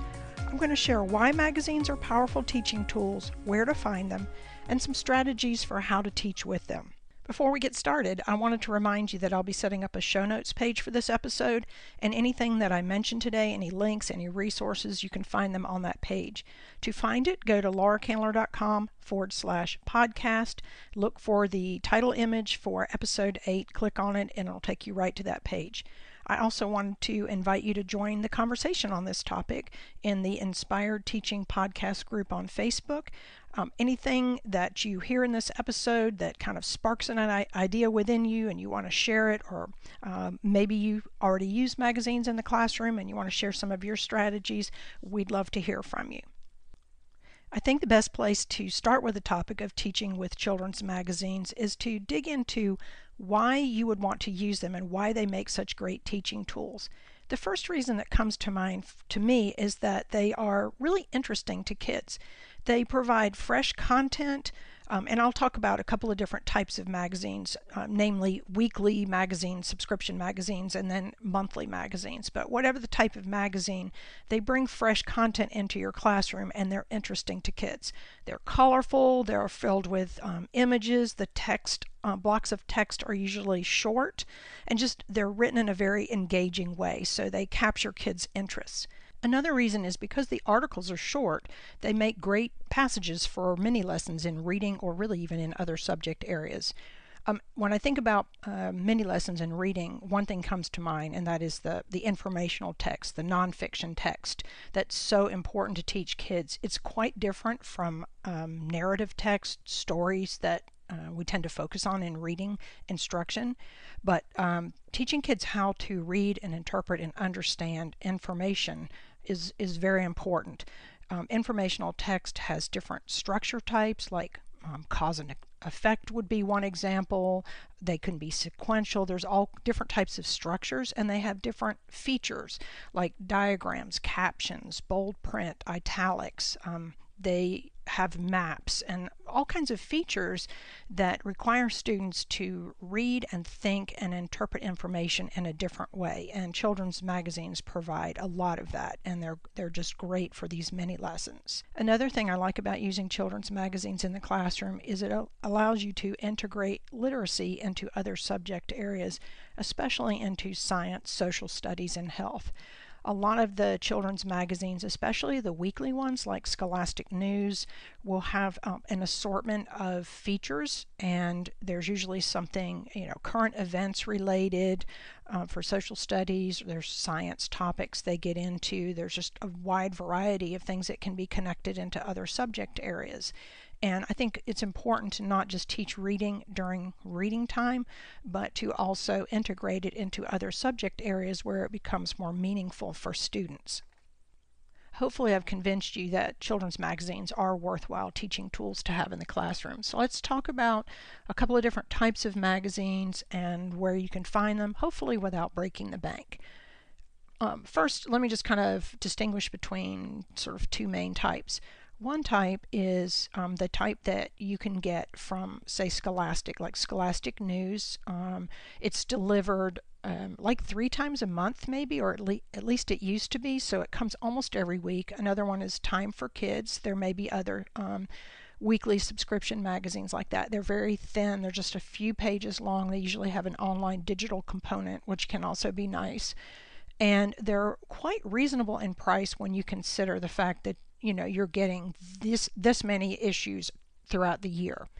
So if you can obtain that type of magazine, that's awesome, because you're always going to have this kind of children's magazine coming into the classroom, and you can incorporate it into your lessons all year long. Another type, I just call them monthly magazines, even though some of them might come every 2 weeks or every 2 months on a different schedule. But these are more like published magazines like National Geographic Kids, Sports Illustrated Kids, Cobblestone, Ranger Rick. These are thicker, bigger magazines, and they come less regularly, and they're also quite a bit more expensive than the like Scholastic News type thing, where you're going to get one for each student. And usually when if you can get these monthly magazines, you're not going to have multiple subscriptions. But I have some suggestions for you later in the podcast about how you can still use those types of magazines for teaching tools. Okay, you might be thinking, this is all well and good, but there's just no way I can get magazines for my kids. I can't afford to buy them. My school's not going to pay for them. Just hang tight if that's what you're thinking, because I have some ideas for you, and I bet you'll be able to get them if you try one of these options.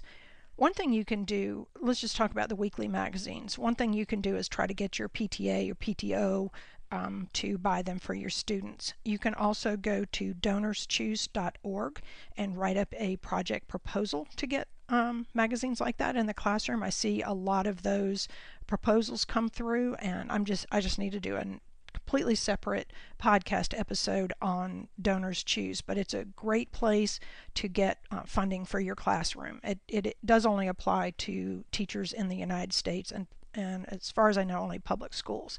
But if you use Donors Choose, or if you fall into that category of teachers, you can definitely get children's magazines through Donors Choose. Another thing is, sometimes in some communities, parents will actually donate say Scholastic News to your classroom. If you send home a letter and you tell them what it costs, and maybe have them write a check to Scholastic News. There might even be a way for parents to go online and pay. I'm not really sure about that, but I do know there have been years when I actually sent a letter and had parents contribute money and kind of order a subscription for their children. And what I do in that case is, I know there's some parents that aren't going to be able to afford them. So I will actually have like a little place where if a parent wants to donate another subscription, they can check a box and they can send in, an extra amount of money for me to buy a subscription for students whose parents just weren't able to afford it. Sometimes I've actually bought those out of my own pocket, or found out if maybe the PTA could support me with paying for just a few of those subscriptions. But it's really important that if you do ask parents for money for something like Scholastic News, that you make sure that every student in the classroom does get the magazine.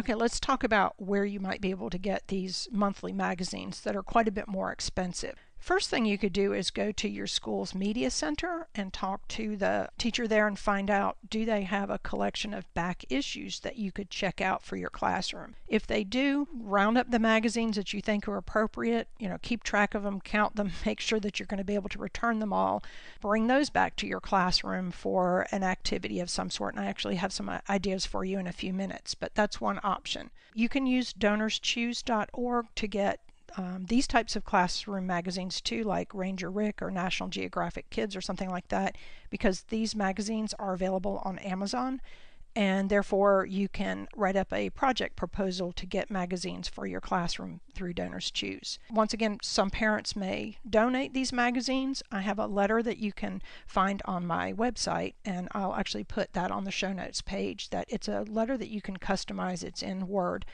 and it kind of explains the importance of children's magazines, and you can ask parents, like, would they be willing to order a subscription maybe for their own child at home, but then after the child has read it, donate it to the classroom? Would they be able to donate a subscription to the classroom? If your administration permits you to do this, you could set up a classroom magazine fund where you ask for donations to this fund and you use that to buy magazines. Those are in the letter, and you can just customize it and use it for your own purposes. If you have frequent flyer miles on some airlines that you are not going to be using, some airlines have what's called a Mags for Miles program where you can use airline points to get magazines. And it just so happens that I have miles on one of the airlines that I seldom use that airline anymore, and so I've been using those miles to get subscriptions and give them to teachers. And I'm currently doing a giveaway. I will have a link to that on the show notes page. I'm going to be giving away at least 5 different subscriptions to different teachers for Sports Illustrated Kids. That's the only children's magazine that seems to be available in that program, but it's still a pretty neat one. A lot of kids enjoy that magazine. If you're interested in that giveaway, just look on the show notes page for that. And then the last thing I thought of for these monthly magazines is to allow your students to bring them from home. But if you do that, I would ask them to, put a sticker or something on it with their name, or write their name on it, turn them into you when they bring them into the classroom, and that you should review them to make sure that everything in the magazine is appropriate before you allow them to be placed in your classroom. Okay, the next thing I wanted to talk about was some tips for teaching with children's magazines. Hopefully at this point you're realizing, yeah, you probably can get magazines for your classroom. So if you stick with me, I'll give you some ideas for using them in your classroom. And once again, I would love to hear from you, love for you to join the conversation in the Facebook group, the Inspired Teaching Podcast group, to share your ideas. You may think of some things right now while I'm talking, or maybe you're already using them and you have some ideas that you can share. So as I had said earlier in the episode, these magazines are really easy to incorporate into all different subject areas, and you can base many lessons on them. So not just informational text lessons, sometimes they have narrative articles, especially some of the monthly magazines will have stories and things, but you can use them for teaching reading strategies like visualizing, questioning, making inferences, and so on. They're great for that. They're easy to incorporate into reading centers, especially if you have the ones like Scholastic News that maybe there's like 3 issues every month. So you can kind of have some things that you do with this particular magazine. And I'm not going to be able to give you specific strategies because a lot of times it depends on the specific magazine that you're using, and you have to just kind of look at it and figure out how you might incorporate it. It's a little bit trickier trying to teach with these monthly magazines like, say, Sports Illustrated Kids or National Geographic Kids, because usually you're just going to have one copy. And if you're doing a whole group lesson or a small group lesson, you're going to need multiple copies. Fortunately, it turns out that making a limited number of copies of, say, a particular article that you want to use for a lesson probably falls under the educational fair use copyright laws. I did some research on this recently, and I have a link to some information that I found that's on the show notes page. But it does appear to me that if you are making a copy for a specific lesson and it's just for your classroom, it's not for commercial use, and especially if it's a type of magazine that the students wouldn't all be expected to buy their own copy or whatever, that this would be acceptable. I do want you to check that out before you make copies. But that does open up a lot of possibilities, because when you can make a copy of an article and give it to your students for a lesson, they can highlight on that copy, they can underline, they can write questions in the margins. It really makes, kind of takes that lesson to a different level when everybody has their own copy. Of course, with the weekly magazines, everybody would have their own copy anyways. Another strategy that you can use with these monthly magazines is to do like a special activity. This is something I did with my students, and they really seemed to enjoy it. I just called it Magazine Power Hour. It's one of the power reading tools that I wrote about in my book, Power Reading Workshop, and there's more details there about how to do it, but I'll just kind of give you a little overview. So basically, I would designate a day like once a month. A lot of times it would be maybe a day before a holiday or something where I knew that the kids are going to, they're going to have trouble focusing on the regular day-to-day stuff. So this was something special. But I allowed them to bring in magazines from home. I also went to the media center and I got back issues of magazines. I wanted to make sure I had a big collection of magazines. And in general, it wasn't the weekly like Scholastic News type for this. This was more children's magazines like Ranger Rick or National Geographic or Scholastic Kids or whatever. So for the Magazine Power Hour, it was something that we did in place of our regular reading lesson for the day. And basically the kids got to read magazines for the entire hour. Now you're probably thinking an hour is a long time for kids to just read magazines. They're going to be wiggly and antsy and everything. So what I did is I built in a little bit of accountability by I put together kind of like a little worksheet reflection page. And what we did is I assigned each student a buddy, and then we broke that hour up into 3 segments. And each segment was about 20 minutes long. And what they would do is the kids would read for the magazine of their choice for 15 minutes. And then when the timer went off, I had them meet with their buddy and just talk about what they read in their magazine. And, just whatever they learned, what they liked about it, and so on. And then they were able to either switch magazines or get a new magazine or keep the magazine that they had. And they would go find their little spot on the floor, just flexible seating for this usually, bean bags and little camp chairs and all kinds of things. They spread out, they read their magazines for another 15 minutes, timer went off, they went back to their reading buddy. And they did that 3 times. And then at the very end, they wrote a summary of their favorite article that they read. But I felt like this, gave me something for the accountability piece. Usually when you're doing activities, you want to be able to have something that you can grade or show that they were participating. So the Magazine Power Hour worksheet works really good for that. But it was kind of a neat thing because you may not want to have your students reading magazines every day, all day, during their reading block, because there's obviously other types of reading that they need to be doing. But this was a special activity that they look forward to, and it's something that you might want to consider doing as well. Well, that pretty much wraps up what I had to share on teaching with children's magazines.